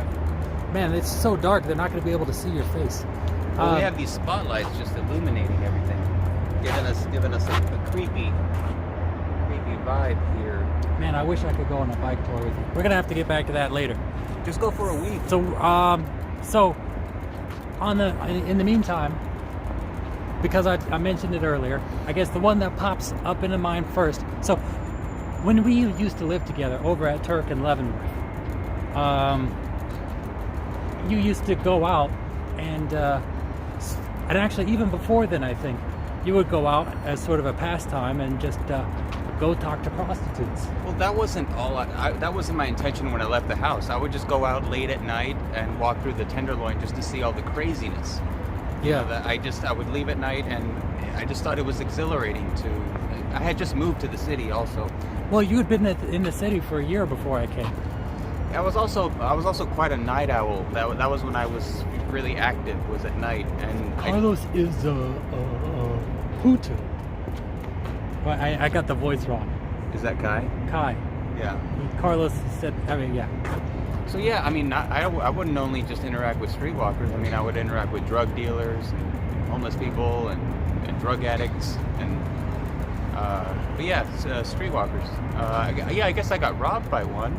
Yeah, that's the one that I was talking about.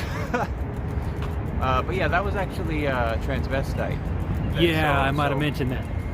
So yeah, she was a little scary. So just for clarity, it was male to female. Yeah, it was a biological male, you know, pretty athletic looking, pretty muscular. So Dark complexion? Of a darker complexion, yes. Yeah, I was not going to try to defend myself against that Mrs. Lady there. Can I interrupt for a second? Would that be okay with you? Please, be my guest. I have seen some strong looking fucking transsexuals.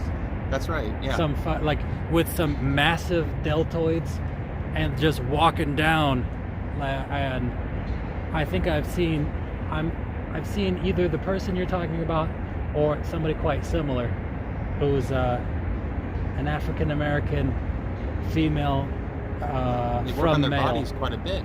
but it's just unbelievably like yoked for somebody pretending to be a woman.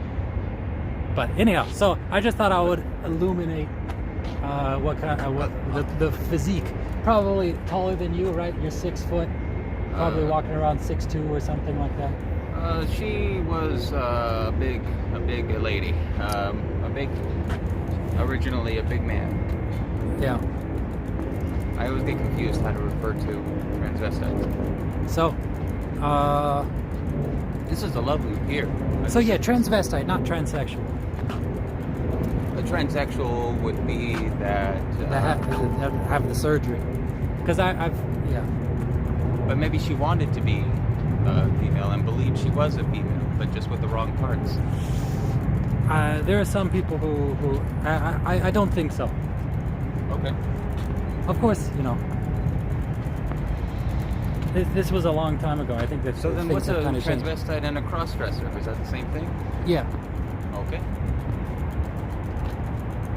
Yeah, this is one of my favorite places in San Francisco this period. But anyhow, so what happened? So you were walking out. Was this at night? Yeah, this was in the middle of the night, probably around 3 in the morning. So it was middle of the night, walking around 3 a.m. Oh, right, a guy rescued me from that. Yeah, but you gotta tell it in sequence, though. Oh, I barely remember because I mean, it was so I haven't even remembered this in a long time. Why don't you go stand next to the light, and then I'll interview you. Really?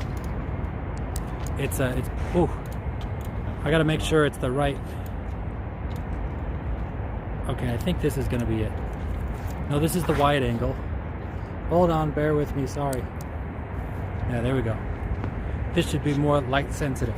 I'm still trying to figure this all out. I mean, I just got these things today, so. So anyhow. Gotta have my baby right behind me here. So this, I think, was after we had been living with each other. This was before. At the time, I was living. I think I was still at the Academy of Art during that time. Oh, really? Yeah, I think. Yeah, I was living on Post. So, you had been out in the middle of the night. Were you drunk? I don't remember. I think I might have drank that night, but by this time it was already like wearing off. By this time.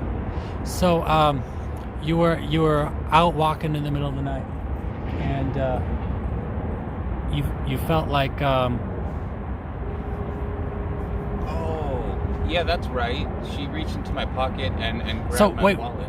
You were talking to her first. Let's start from the beginning. You went and you were talking to her. What was your objective? I don't really remember. Huh? What? This gets closed? Oh, okay. How long? We're being kicked out by right now. security Oh, people. well, that's it. We got to go. Wow. Well, now we know why nobody stays out here late at night. Let's just take a quick, brief look around. Okay, go ahead, Carlos. I'll follow you. You might. It sounds like you remember this better than I do. Yeah.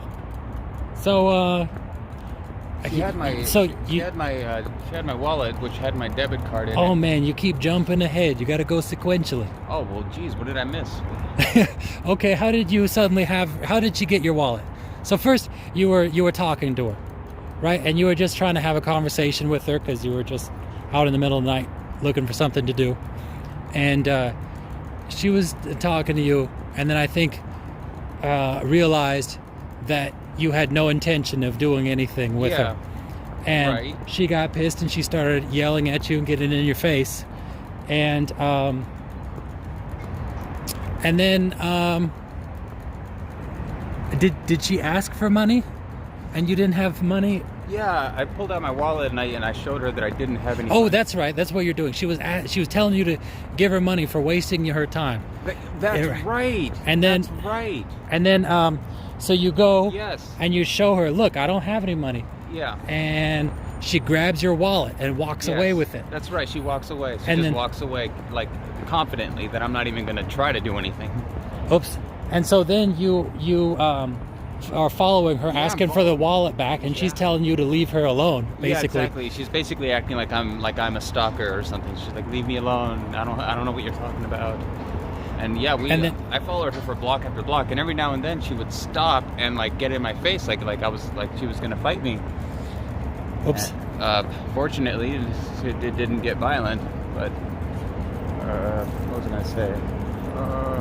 And then, but eventually, a guy did. Oh man, that's you skipping ahead again. Oh. So then she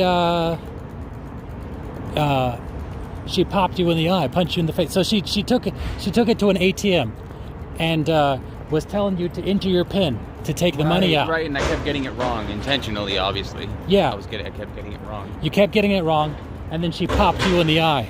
Right. Like, I mean, it wasn't that hard. But I mean, she could have really done some damage, but I think, I was still, okay.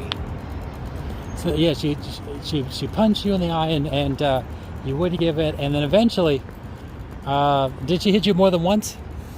I think she, pushed me and tried, I wasn't fighting back, so she just was basically trying to get me to just leave her alone and give up on the whole wallet thing.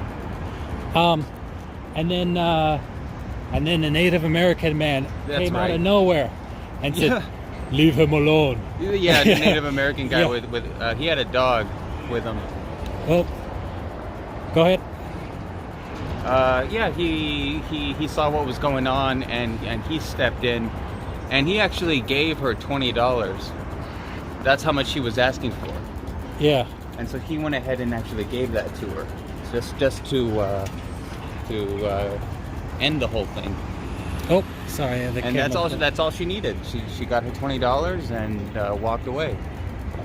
And then this guy and I just basically just stood and talked on the street for like the next 3 hours. And so, you guys went over to Pinecrest, the all-night diner, and you talked to him for a while over there. Yeah, he had a van. I mean, this guy was he was like living out of his van, and I think he was also looking for company. He wanted me to just hang out with him for a long time, but eventually I had to cut it off. I had to get going. Yeah. And so anyhow, that is the story. That is one of the many countless stories that Carlos has had with ladies of the night. Is that right? Okay, think of another. My memory is just not all there. What is going on tonight? Yeah. Let me just look through the comments first and try to see. So greetings from Cyprus. I read that already. What does Carlos think about Hunter's Point? Manuel Haro, you've been waiting a long time for that answer. What do you think about Hunter's Point? Oh, it's scary over there. I often look around thinking I might find a body, or something like that around. But if you're not from there, there's a good chance you're going to get attacked or robbed, or something bad will happen to you if you're not actually from there. Okay, now expanding upon that, now, what about the Bayview? It's not quite as bad as Hunters Point. Hunters Point is like, it feels like a real ghetto. You know, Yeah. the definition of a ghetto with all these cinder block buildings, just cheap buildings on the side of Go ahead.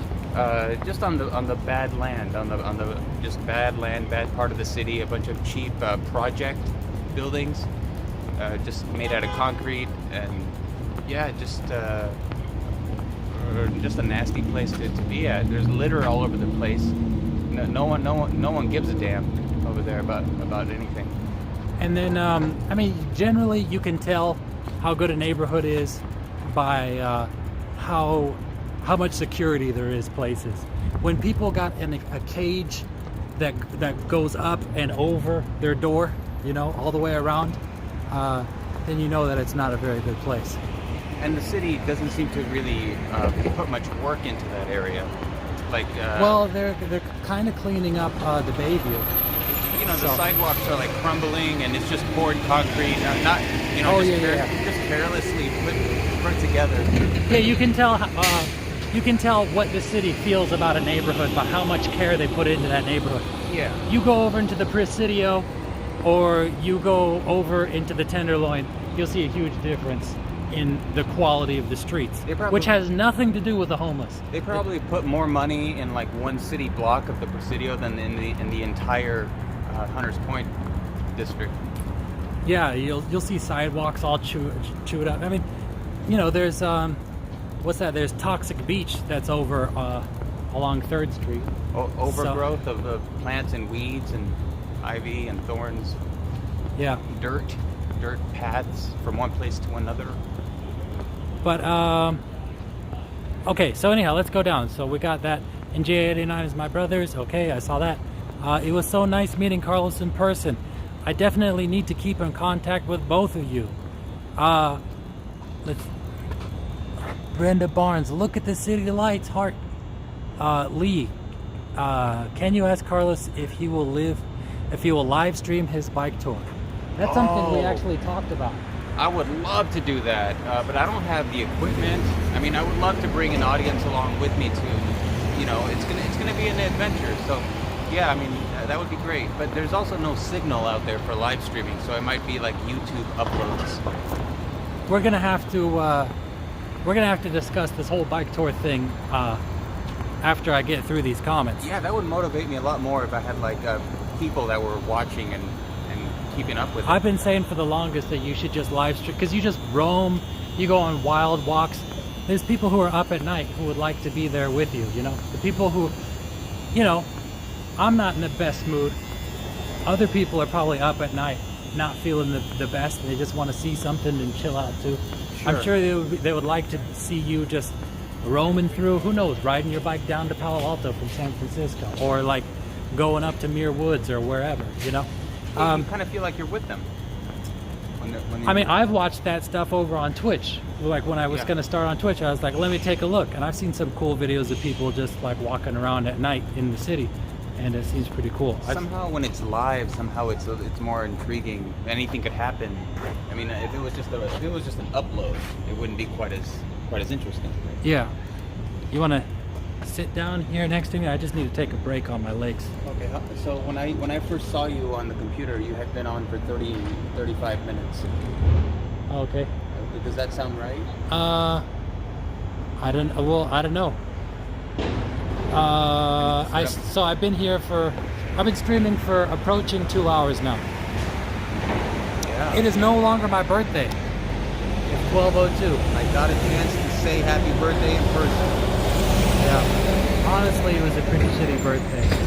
I'm sorry to hear that. It's okay. It's over. Huh? It's okay, it's over. Oh.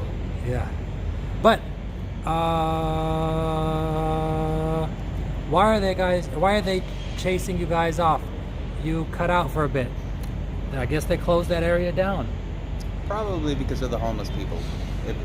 Yeah, if this was somewhere other than San Francisco, odds are we could be out there all night. Yeah, it would just be unattended. Yeah. Um, Homeless people camp out wherever they can. I mean, the other day I had a homeless lady trying to camp out on my steps to my house, on the porch, and she just would not leave. yeah, that was a tense standoff, right? We got into a tense standoff. Eventually, I got her wet with a bucket of water because I just had to figure out a way to get her to move on. Anyway, the cops ended up showing up, and they took my side, and she moved on. Okay. This pier is where I first started chatting in your live streams, the boat tiles. I remember the first stream I remember you from is from when we went over to the beach. And NJ89er, my brothers. Yes, But he said- gave us, I believe, $20 for food that day. Yeah, We got to eat like kings during that stream. yeah. Ooh, you burned your mouth. That was delicious, and we inspired NJ89er to try the ambrosia. And I believe he enjoyed it. Yep, it's good stuff. Breezy Girl, that's right. Live stream is the best. Evangel, happy shitty birthday, Lee. Thank you, Evangel. Oh no, sorry you had a bad birthday. As no problem. Like I said, it's over. It's after midnight, so that's done with.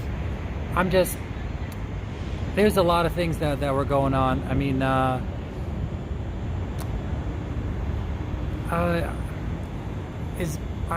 we had my wife had her dad come over, and he was over for 3 weeks, ending yesterday, and that was a huge pain in the ass,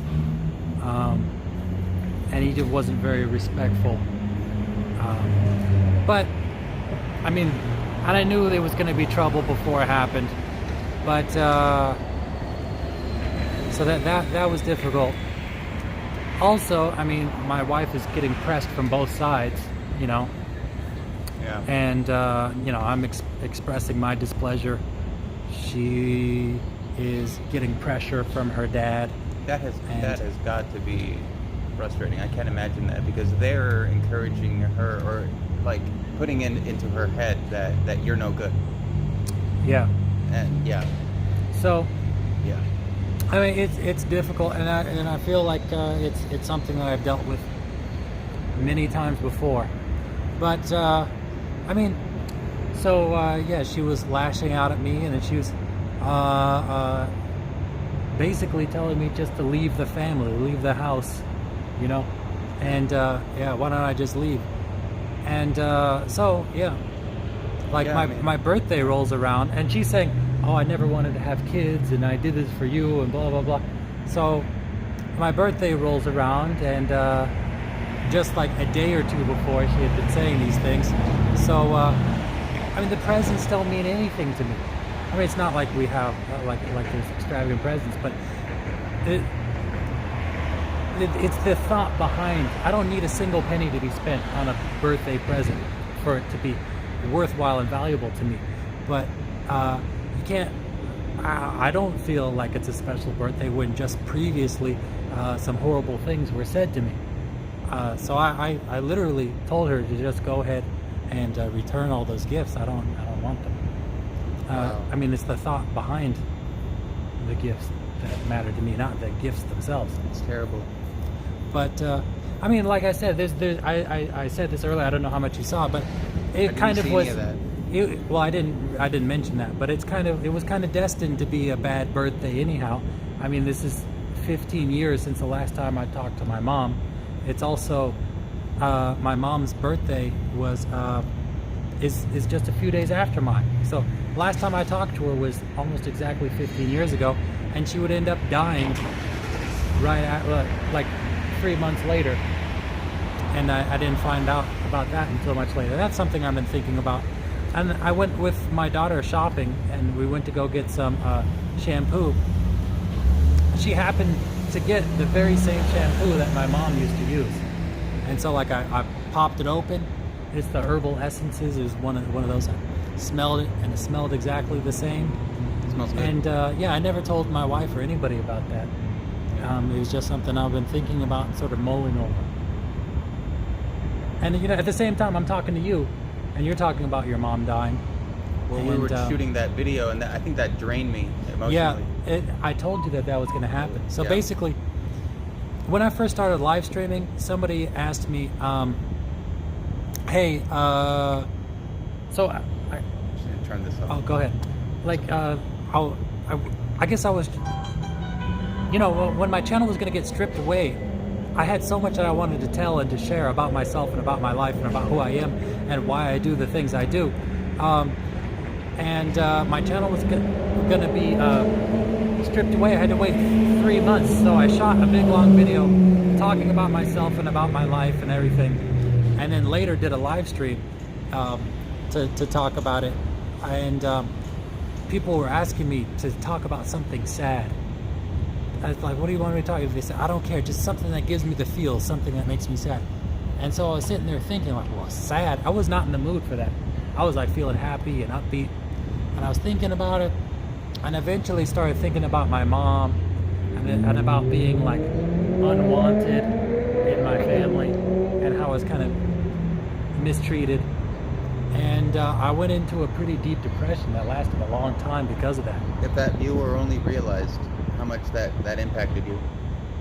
But I honestly feel like if you think about it and you talk about it, you express it, you open it up, it sucks, it's horrible, and you don't even know until at that point, but then it kind of creeps up on you. But eventually it just becomes open, and then you could just freely share it, and it's not something that bothers you as much as it did before, That's my experience. I think I see it sometimes as kind of going back and processing things that you weren't able to process at that time, and so then it kind of happens later on. So anyhow, let me see. Any birthday presents? Oh, I mentioned that. Not really. Is he old school? Your wife, dad? My dad's wife, is she old school? I don't know. Could you rephrase that question? I didn't get what you were trying to ask there. I'm so sorry, Brenda, says Brenda Barnes. Wow, that really is terrible. Kat and I are sorry to hear that. Wow, this is so touching.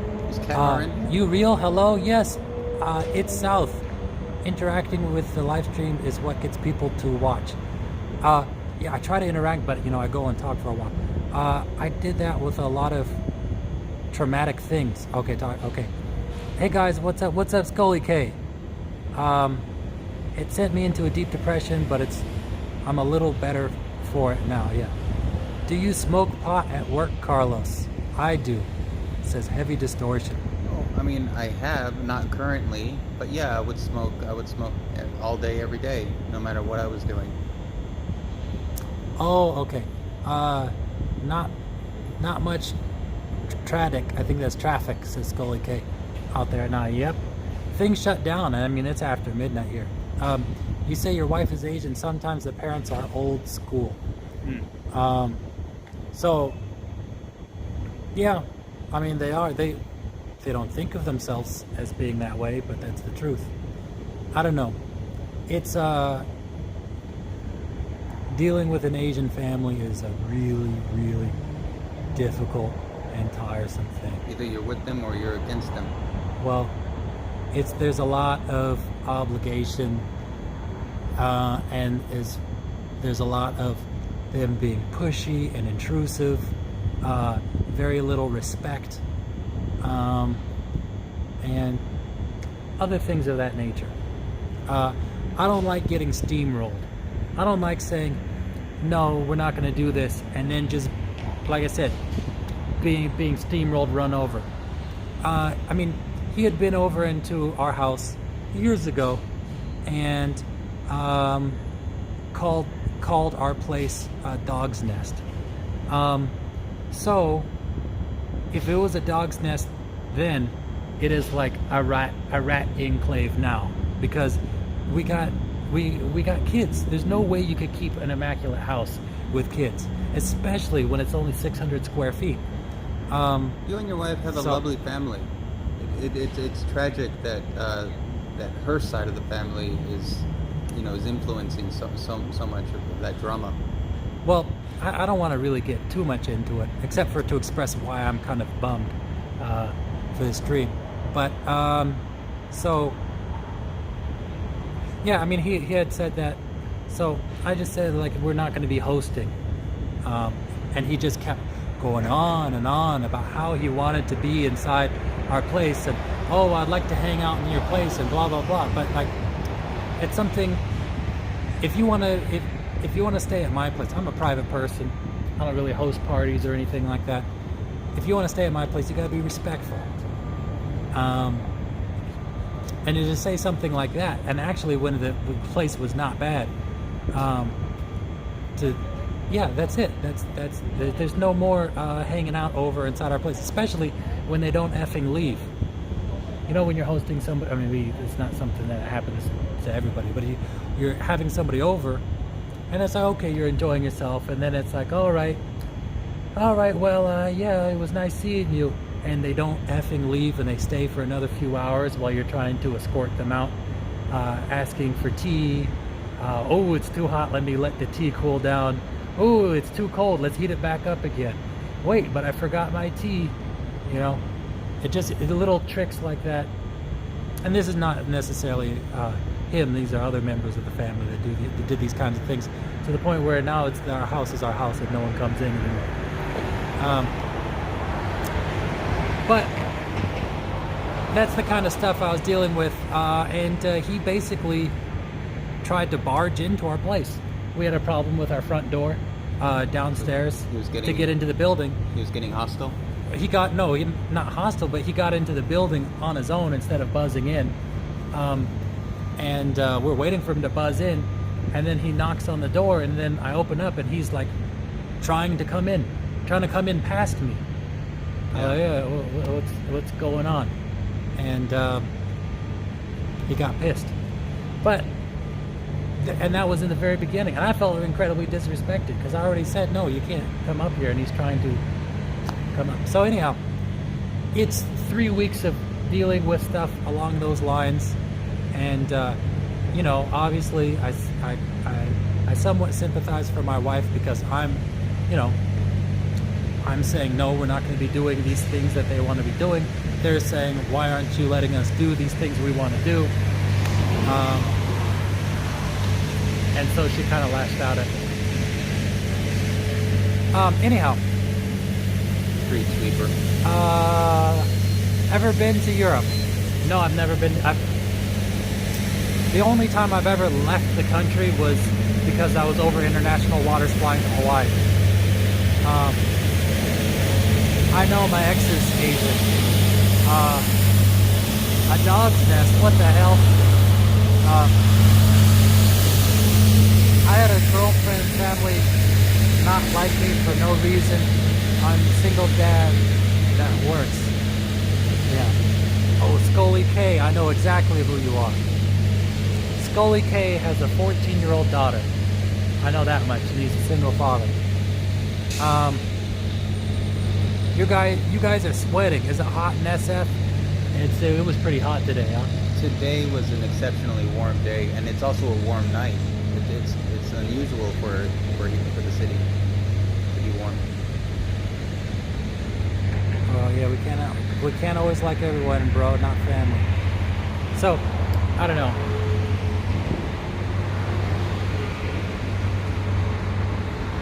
Yeah.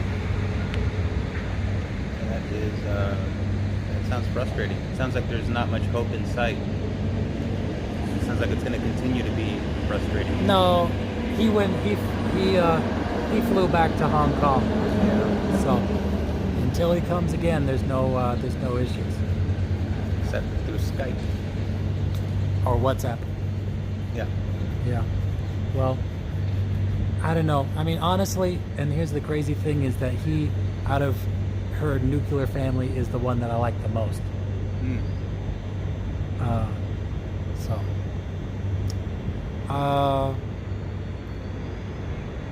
It's been hot this month in the Bay. She is an artist that plays soccer, and I have 20 years clean off illegal drugs, and I volunteer coaching the kids and soccer, because I don't want them to make the wrong turn like I did when I was young. Says Scully K. My daughter's my daughter's rad like yours. Okay. How late are you guys going tonight? This girl is tired. I guess we should probably start heading over downtown, right? Let's head on over to my bike, and then I guess we'll end the stream as we bike off. I wish I could just mount the camera and we ride on the bike a little bit together, but yeah. So you want to? Oh, what? I didn't realize that those things were going to drag on the ground. Okay. Oh, let's go. What things? Oh, those straps that I got. Oh yeah. Still have to adjust those things. Man, we never even got to talk about something actually good, something exciting. Like, oh. All right. So about your passion and about my passion, you know, I have too many interests. Let's go sit over here for a little bit. Yeah. Sorry, Brenda Barnes. If it's getting too late for you, you could tune out and check out the rest later, or maybe catch the next live stream next week or this week. This is a big skateboarding and bike spot right Wow, here. let's take a look at over here. There's some beer bottles, some smashed beer bottles. Wow, do you think we're gonna see any needles or anything around here? Probably, yeah. Wow, this place is really trashed. There's blunts, a lot of blunt wrappers. What's that metal stuff? What the heck is this? It looks like samples, like material samples. I'm not really sure. Oh, okay. What else we got? We got like just empty cases of beer everywhere. Wow, there's a lot of litter. Wow, there's a lot of broken glass. This litter tells a story. Yeah. There's blunts and beer bottles and Yeah, there's just loads of beer cases. Is that like a pant leg? Beer cases. So anyhow.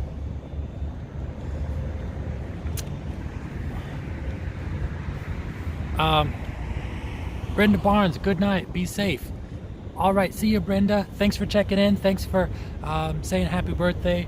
I should apologize, I guess. I'm sorry to those people who said happy birthday to me and I wasn't being very thankful to them. Thank you, Carlos, for saying happy birthday. Sorry of course. to be a downer. All right, guy, have a great. Okay. All right. Okay. So anyhow, let me switch hands. My arm is like dying. I guess I can unplug here. So you're into bikes. You watch. People were asking what I watch on YouTube. What you watch now are like bike channel videos, just all about like bike equipment, bike maintenance. If it has to do with bicycles, I gotta watch it. Yeah, fixing bikes, bike touring, bike racing. I just started watching some new stuff about velomobiles. Okay.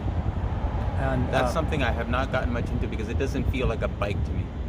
A velomobile. It feels like some sort of other vehicle. But yeah, it's a bike. Over there they got velomobiles racing with bikes, and over in Europe it's crazy. But all right, so Eris Gonzalez, things will get better. Great stream as usual. Thank you, Eris Gonzalez. You know, that's another thing I felt kind of upset about. Like, you know, I came back and I felt kind of disappointed in my last two streams. I felt like I needed to, yeah, I was feeling depressed about a lot of stuff. You do have a lot more going on than you did last time. You have a lot more in your life going on. It's hard to be the same as before. Ever race BMX? I've never been into BMX bikes. I mean, when I was a teenager, I mean, I enjoyed riding them, but I never really got into all those flips and tricks. Yeah. I would do stuff with my mountain bike.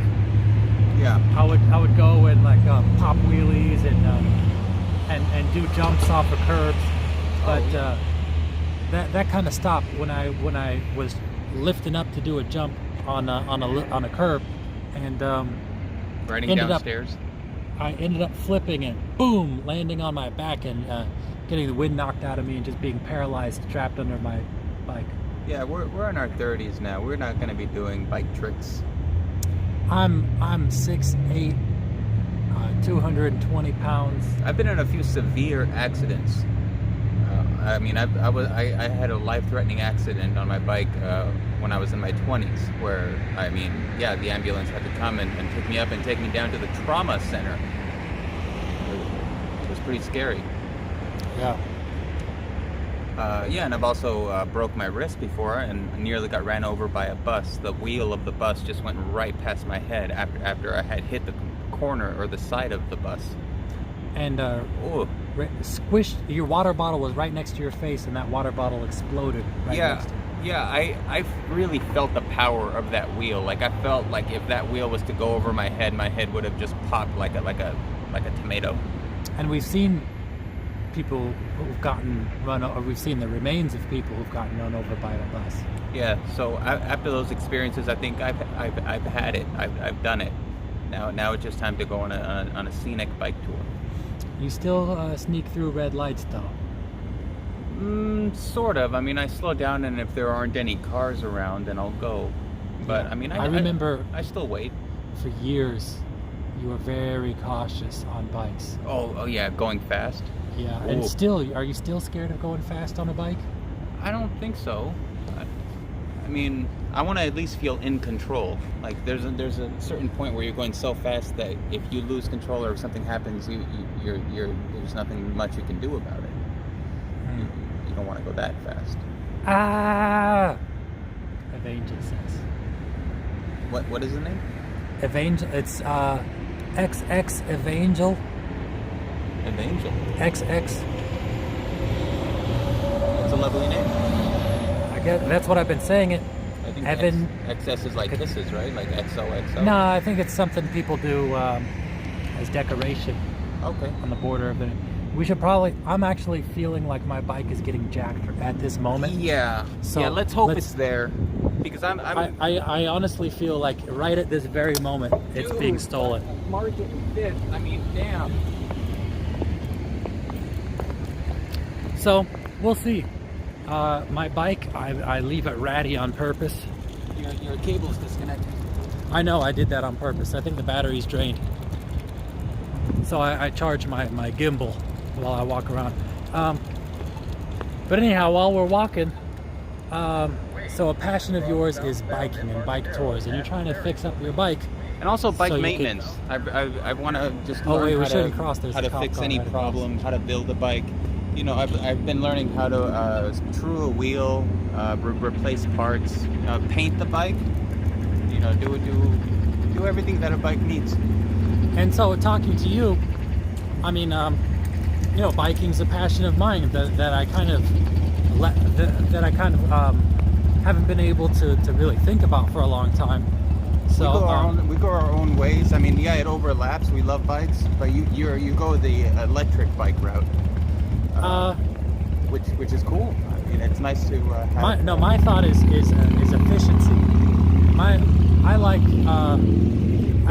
I lay awake at night, dreaming and scheming and thinking and plotting and planning how to make a velomobile, how to make a family velomobile. And for those that don't know what a velomobile is, it's a bicycle that's recumbent. That means that you're laying back in there. Generally, it's a trike or like, you know, a bicycle that's got buildable.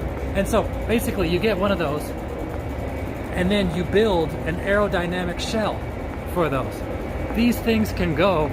I think the speed record, although it might have been 2 wheels rather than 3 wheels, the speed record was like 83 miles an hour on human power alone. So the thing is with air resistance, when you're going at speed, the greatest force you're fighting against is air resistance, and the wind resistance raises like cubically as your speed increases. So it grows tremendously the more you try to add speed. So by being incredibly low to the ground and with a narrow front face and a low coefficient of drag, just basically being very aerodynamic, you're fighting against the primary source of friction, and with that kind of mitigated, you're able to go at insane speeds as long as it's down or level. Obviously, if you're going up and your speed is not that great, now you have the weight of your of all that extra bicycle to deal with. It sounds like a velomobile is just a bike that's able to go very fast, but it's not very maneuverable. It's not very good at uphills. You know, it's bulky. Well, they've been banned from quite a few races because of their performance. They're too high performing. Too fast. Yeah. So in the end, in general, it's going to make up for those losses, just with the amount of speed and the efficiency that you're able to go at speed. On a level or even probably slight incline, you're able to go so much faster that it makes up for those real steep climbs. Can you press the button? Are you hungry? No, not really. I'm a little hungry. Okay, let's go check on the bike and then ever see a rat on Market Street? Man, lots you of must rats. be new to the channel. I saw a few rats just a few minutes ago while we were talking to the phone here.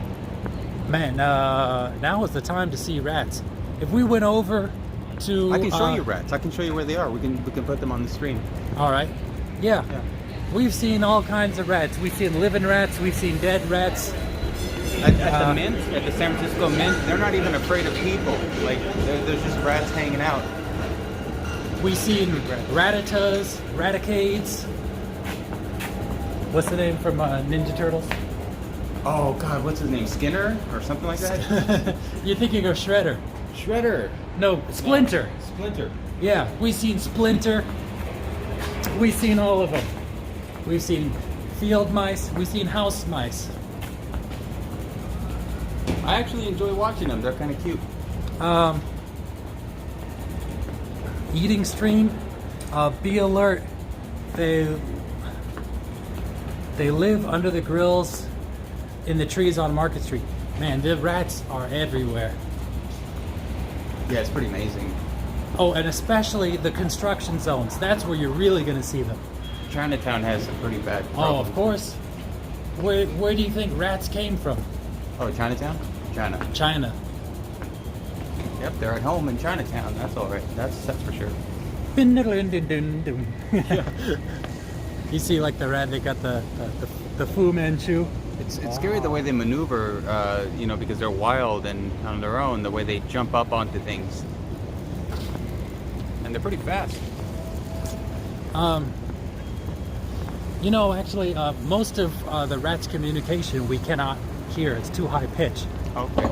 The only things that we hear are their low frequency. Notice somebody's tripping out over there. Oh, I saw this person freaking out on my way here. Yeah, me too, actually. He's been doing this for a while. Let's see. Want to pass by? No, I'm more interested in my bike, honestly.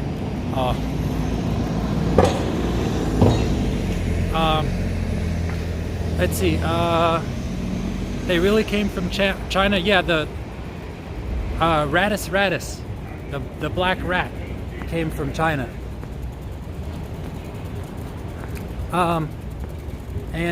Basically all the rats, the brown rats, the Norway rats, the rat is a Chinese creature.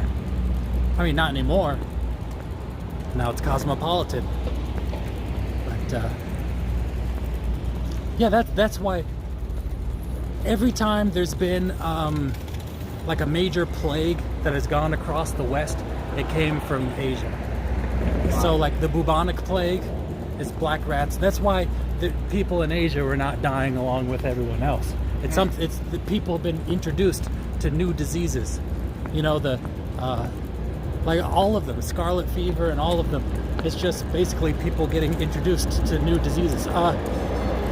Smallpox, which like really like obliterated the Native American population, that was not the narrative. Is that we gave them purposely tainted blankets. We being the people who came here, obviously not me and Carlos. But but they didn't know what a microbe was. They didn't know that stuff. They were trying to lend aid by giving these blankets, and people got wiped out across the country as the Native Americans were trading with each other, giving each other smallpox. The U.S. was not this great frontier that it was after people landed.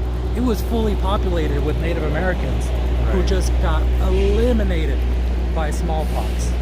And it's crazy that people don't think of smallpox as being like one of the greatest plagues to ever hit, because they don't have like a written history of it. But that just killed millions of people. And like the Spanish flu and all these other things, I think they're just really coming from Asia. Wow.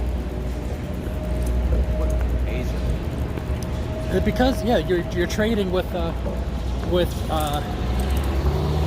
at that time sort of like an ethnically alien people who are harboring various things that your body has no defenses for, and that they've kind of evolved to adapt to. Sort of like HIV, the HIV virus.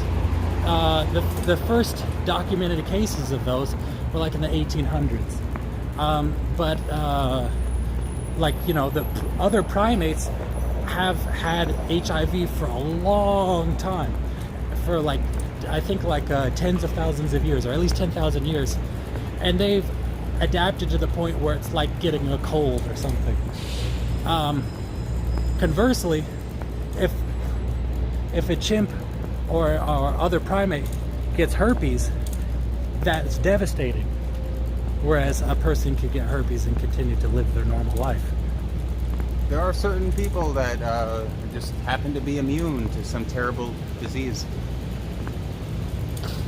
But yeah, I mean, also actually, so smallpox was given here. Syphilis was gotten here in the U.S. and went back to Europe, and then, like, you know, wreaked havoc over in Europe, over in the Victorian age. But yeah, if you introduce yourself slowly to things, then you can become immune, right? Maybe not Victorian, maybe earlier. Sorry. Go ahead. Yeah, like if you introduce a little bit of a certain poison or a certain virus into your body, just a small amount, that over time you can become immune. No. Like that's what this guy did. He can get bit by basically any snake, and he'll be fine because he's trained in. Yeah, so you can get a tolerance to those types of poisons, but certain things, certain poisons.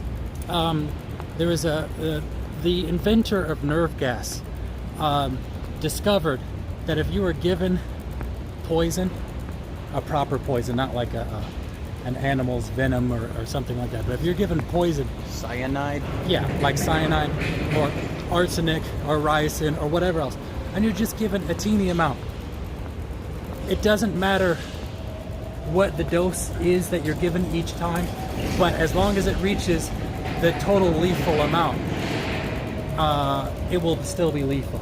So you can have a little teeny bit of ricin every day. Oh, okay, gotcha. And then it's going to be, as soon as it hits that amount where if you took it all at once you would die, you're going to die. Yeah. So no immunity. He discovered that a little bit of poison over a long period of time is just as effective as that same amount of poison given at once, all at once. Yeah. But that is true. You can grow a tolerance towards certain substances. However, you can also develop a sensitivity, and some people will actually start getting allergic reactions to stuff like that. Yeah, There's I've been people watching who out for that. Like I might be getting allergic to certain things. Yeah. Luckily, I'm not allergic to anything that I know of. Well, yeah, allergic or sort of sensitive to. Over time, I could become allergic to certain things that I was okay with before. I really enjoy your guys' live streams from Eugene River. Oh, right, Eugene. Well, thank you, Eugene River.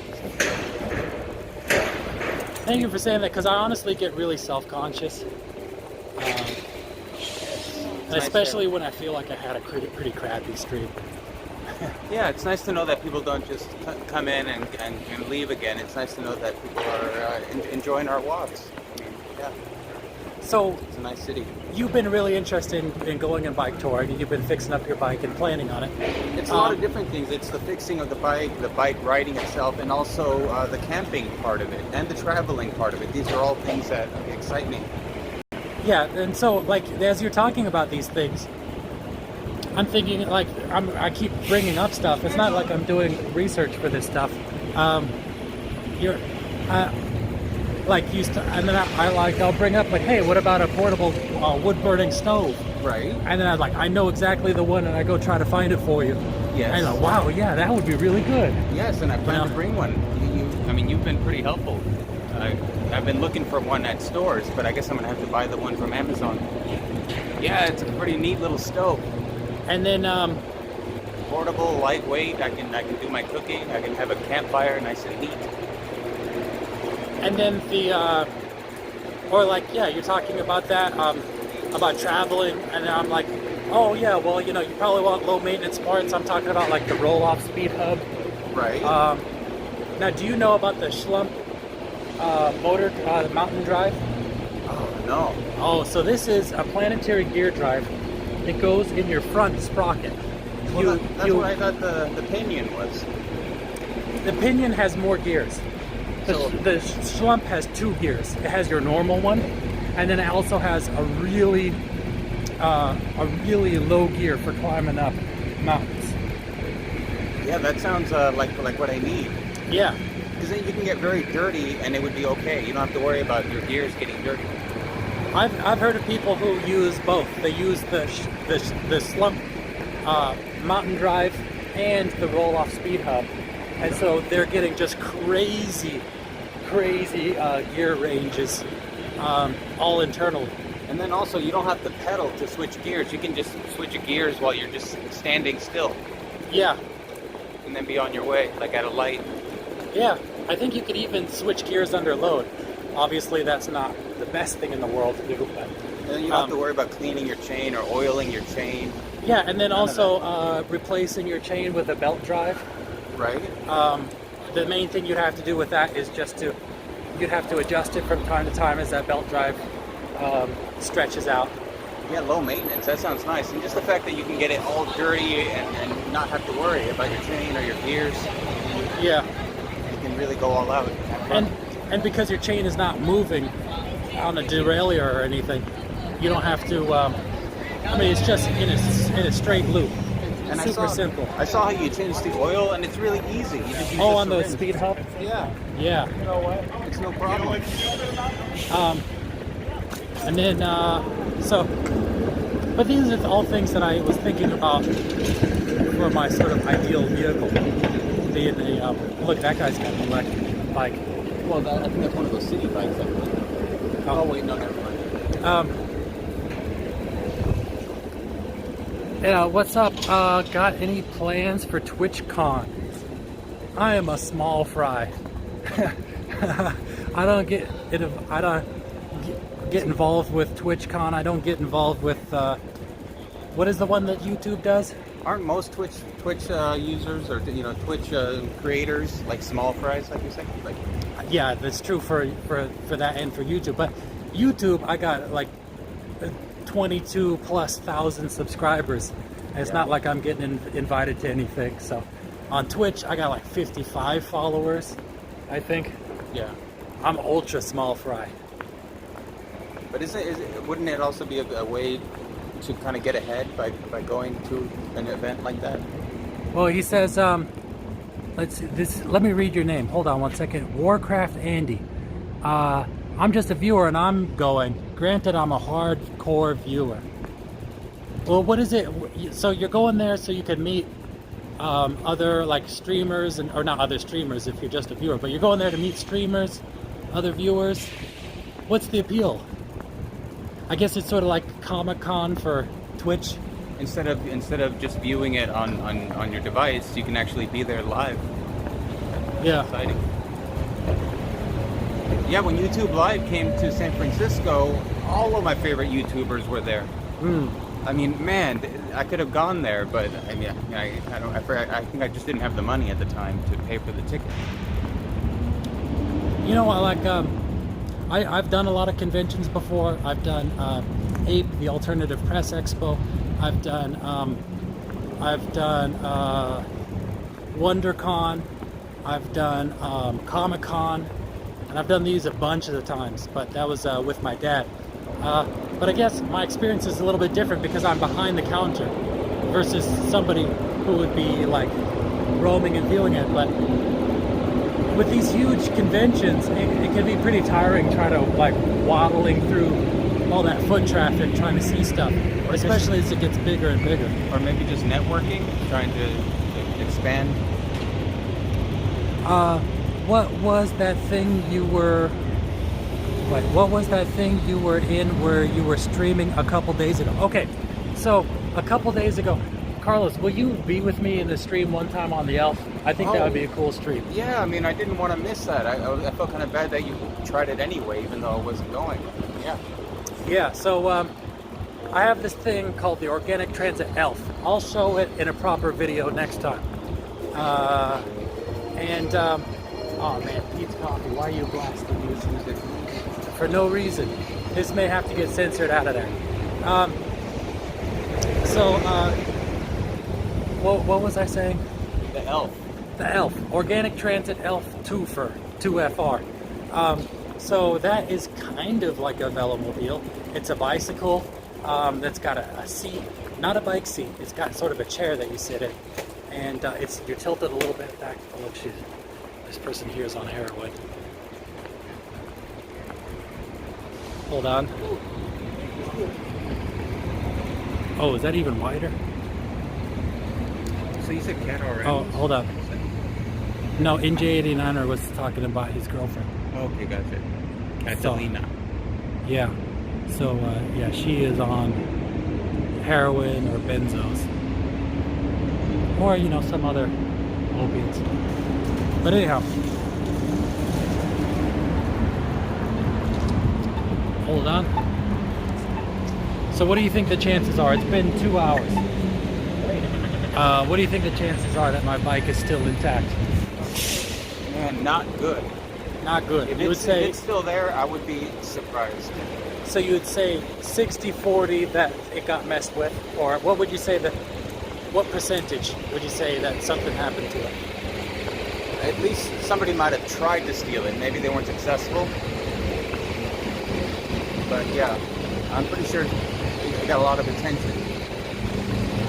I mean, I parked my bike out here for only 10 minutes because I had to run inside, and it was gone when I came out. Wow, look at this.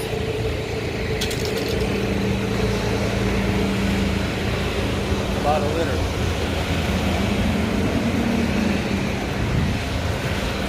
Oh. Yeah, Market Street gets cleaned every day. So we're approaching where my bike should be. And I think I see it. Oh, man. Yeah, so, oh, yeah. Let me tell you about that bike thing. Hold on. Are you asking about that too, Uncle Chuckles? Uncle Chuckles. There's my bike. There it is. So, hold on.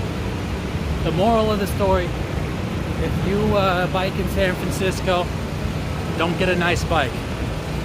Or just don't lock it up. Don't lock up your nice bike. Keep it with you. What you got to do is make sure that thing is ratty. That is if you're going to be locking it up. All right. First of all, let me teach you guys how to lock up a bike. Well, here, let's do an overview. This is my bike. It's an old bike that actually got dinged up and replaced with some shitty parts. This is a crappy ass seat right here. These are some crap pedals. Look at my handlebars. Look at this. That's the tape. It's completely ripped apart. This thing looks like a hunk of junk sometimes. So, it's just like and yeah, and you look and it's like it's dirty. Look at those gears there. Look the cassettes look all filthy. You have a bike like that versus a bike like that. Side by side, they're gonna go for that one every time. So that is the secret. You want to have your bike look nice, or not look nice. You want to have your bike not get messed with out on the street. Get something that's functional but looks ugly, and park it next to a much nicer bike.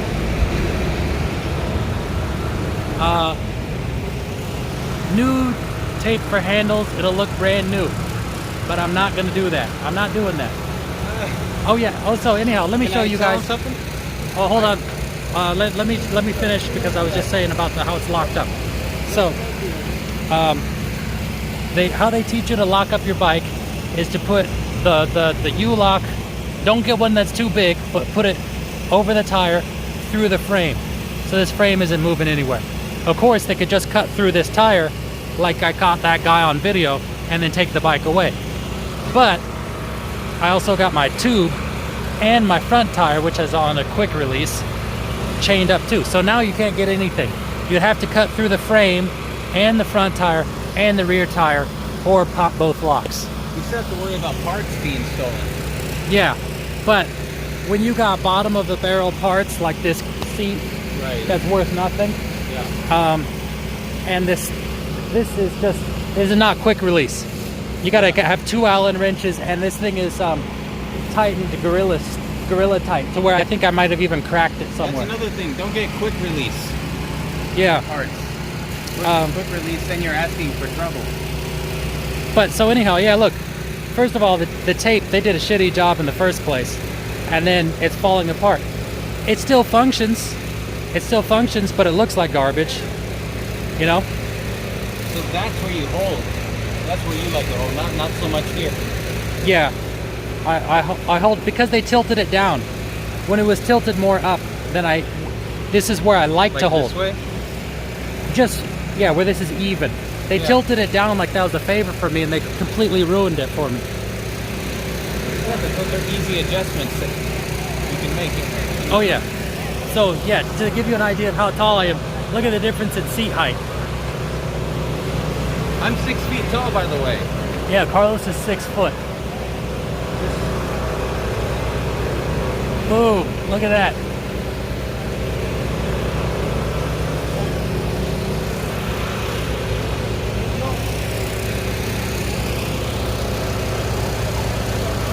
What's up with that guy? Okay, so anyhow, that's how you lock it. Don't mess around with any thin cable or cord. 2 U-locks ought to do it. And if you want to be really safe, use the what's that called? Krylon? Is that Krylon New York? That big 15-pound chain I showed you? That's not kryptonite? Kryptonite. Okay. Yeah, I called it Krylon. Yeah. Okay, anyhow, Carlos, what is it that you were going to say? Oh, I wanted to say, when Lee was talking about having just like a crappy looking bike, even though it's a good bike, like he's not kidding, because I wanted to clean his bike just to see what it looks like underneath all that grime, and Lee was like, no, I want it to look that way. So yeah, it's a nice bike underneath all that grime. Actually, the frames are quite similar. I got like lugs on here, and then like yours also have lugs. You painted it black though, or no? Somebody else painted it. This is how I got it. It was spray painted, a crappy spray paint job, but I will be repainting this probably a nice deep red. Oh, hold on. I got a bunch of comments from Alex R. Locked to the teeth. Lee's very tall. He has extra long legs. Lee is descended from giants. Lee, what if they smear poop on it? Well, that would suck. Yeah. Lee, I gotta tell you about my work. They're shitting in front of my garage and littering used needles too. Homeless are popping and shooting up near my work. Where is that? What city? Yeah, is that here in San Francisco?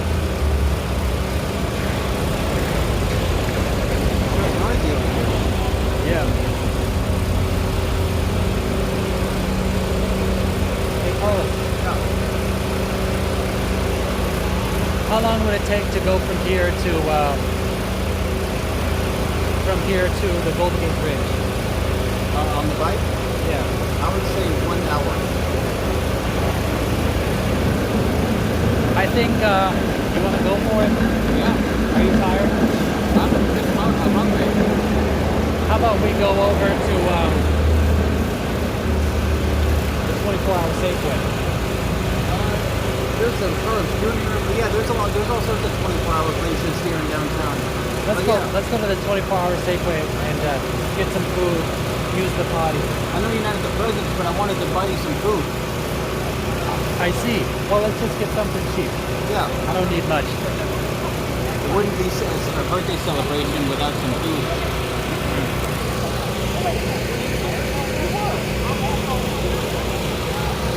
40 minutes if you speed.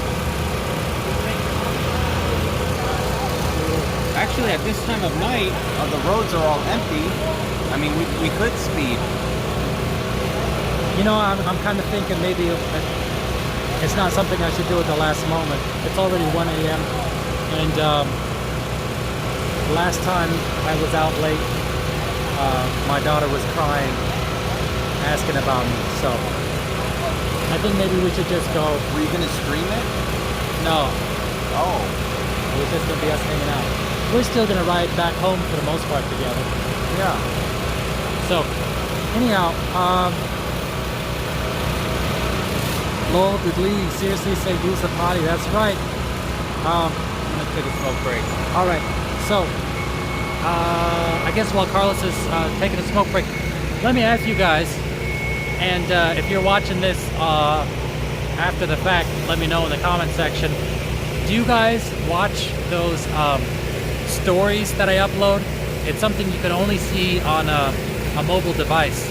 I uploaded a couple of stories, and nobody really commented on there. Just like one person commented.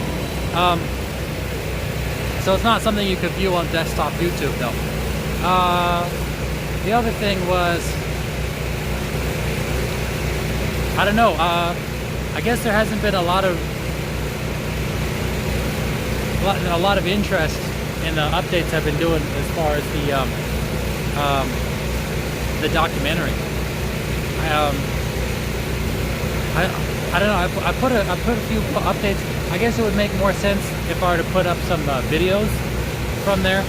But once I do that, then there's gonna be some serious editing involved. And once I'm editing, why not work on the whole thing instead of put up a little clip? I was thinking about it. Can't see, I've seen them on my phone. I have a Droid too. Has nothing to do with. So basically, if you go over into your subscriptions, I think you'll see little icons, or even sometimes as you're scrolling, you'll see icons from your subscribers and some other people that have a red ring around it.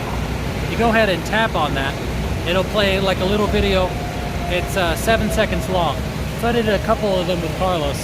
I thought they were pretty funny. I was just wanting to hear what you guys saw. I only have lap. Breezy girl. I thought you were gone, but I guess that was Brenda Barnes.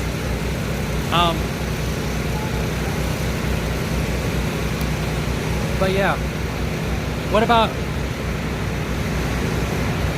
I don't know. I wasn't sure whether or not I wrote a little bit about some of my struggles shooting the documentary. But I just wanted to hear if anybody actually read it. I think I got more of a reception on me saying that I wasn't gonna stream this, or that I was gonna delay the stream, than I did on talking about working on the documentary. Was that your room in the story? No, that's Carlos. That's we were doing an interview at his place.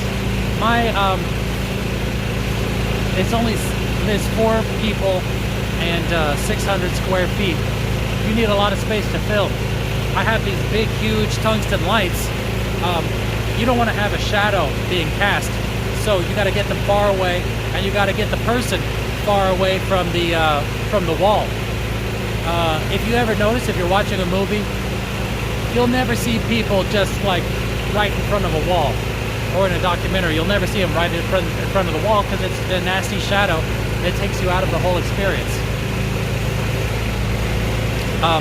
Like, you know, you go to someone's house, their dinner table may be against the wall. If you see a movie, like you see American Beauty, their dining room will be in the middle of the room, getting everybody away from the wall. Let me see what your name is. Instagram, it's B Chris. Happy birthday, Lee. I've been watching your channel for about 5 years, since about 8th grade. Wow, so you're college grade now. Your channel has really opened my eyes to show how common mental illness is in today's world. Thank you, Instagram. I'll just call you Instagram for now.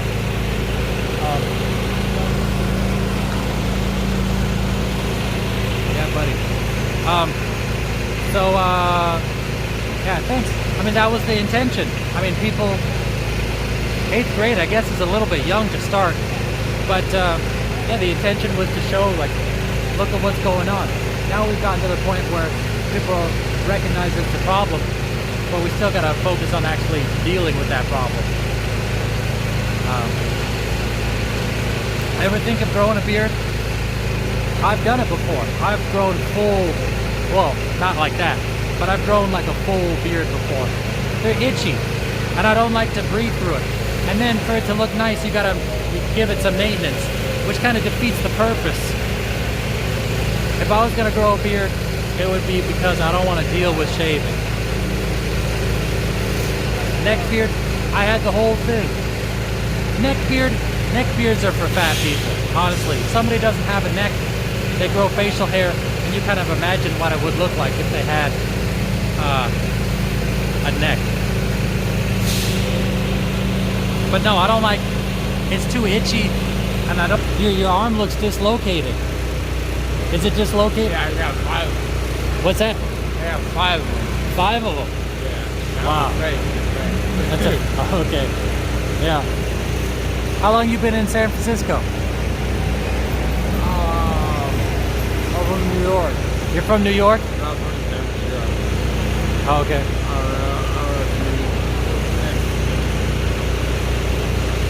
Nevada.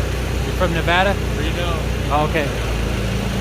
What do you think about San Francisco? Maybe in the water, I don't know. Yeah. Where you stay at? Kansas. Where? Kansas. Kansas? Is that what you said? Oh. Oh, okay. United States. 400 miles. Okay. Did you want me to grab you anything from those? I was thinking about running over there and coming back. Is that Walgreens 24 hours? No, but there is one up the street there on Hell. That's 24 hours. Yeah. Let's just get some water and a quick snack. There's beer. What's that? And beer. Beer? Good, yeah. Oh, yeah. You like beer? Yeah. Drinking beer since I was like 2. What's that? I've been drinking beer since I was 2 Since you were 2. years old, yeah. How'd you get a beer when you were 2? My mom. Your mom? Mom drinking, yeah. Oh, okay. Yeah, mom. Yeah, I heard about people getting their kids drunk so they didn't have to deal with them. Yeah. Yeah. So it's on, you live on Kansas Street? Yeah. Oh, okay. That's over in the Mission, right? Or was that Oh, 50th. 50th? Yeah. Okay. I don't know 50th. Yeah, I learned down those kids from Mars, you know. You go, things it is, you know. Yeah, like college stuff. Like that, you know. Yeah. Bored. I'm from New York. I'm from New Jersey. From Yeah. They say the female ones, but I don't believe it, you know. You don't believe what? They're female ones. They're ones that are female. They're ones that are female?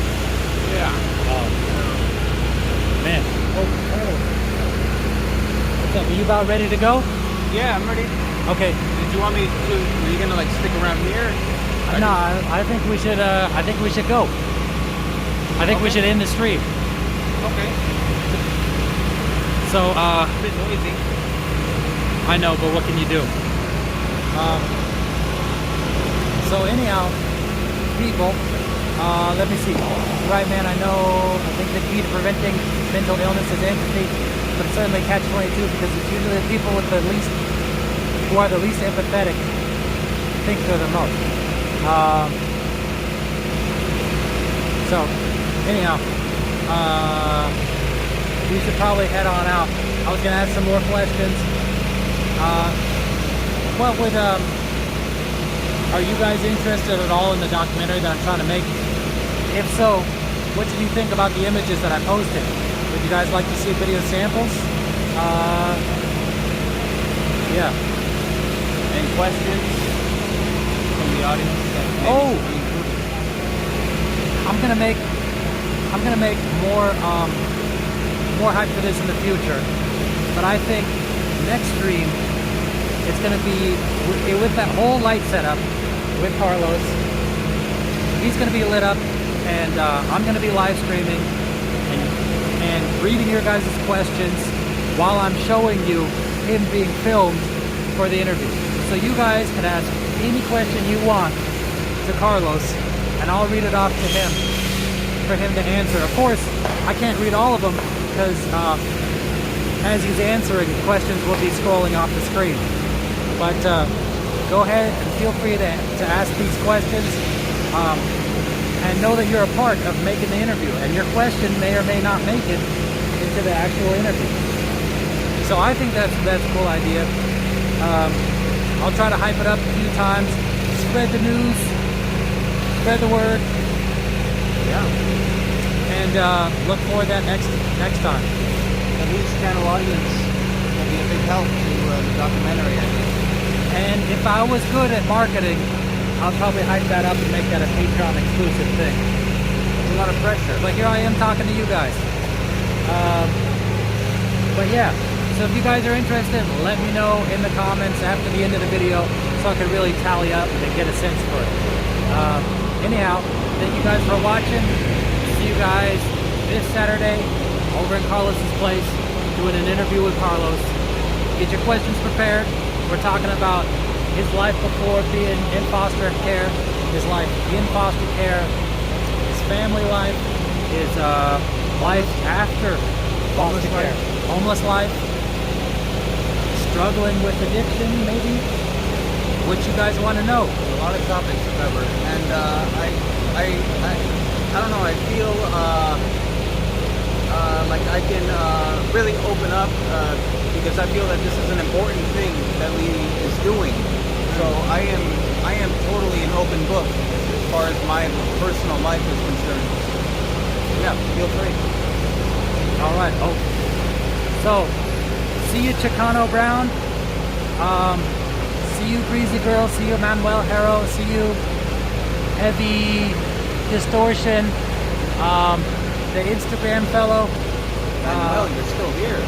He was quiet. He was on stealth mode. Oh, okay. And everybody else. NJ89er. Everybody. See you guys later. Peace. Bye.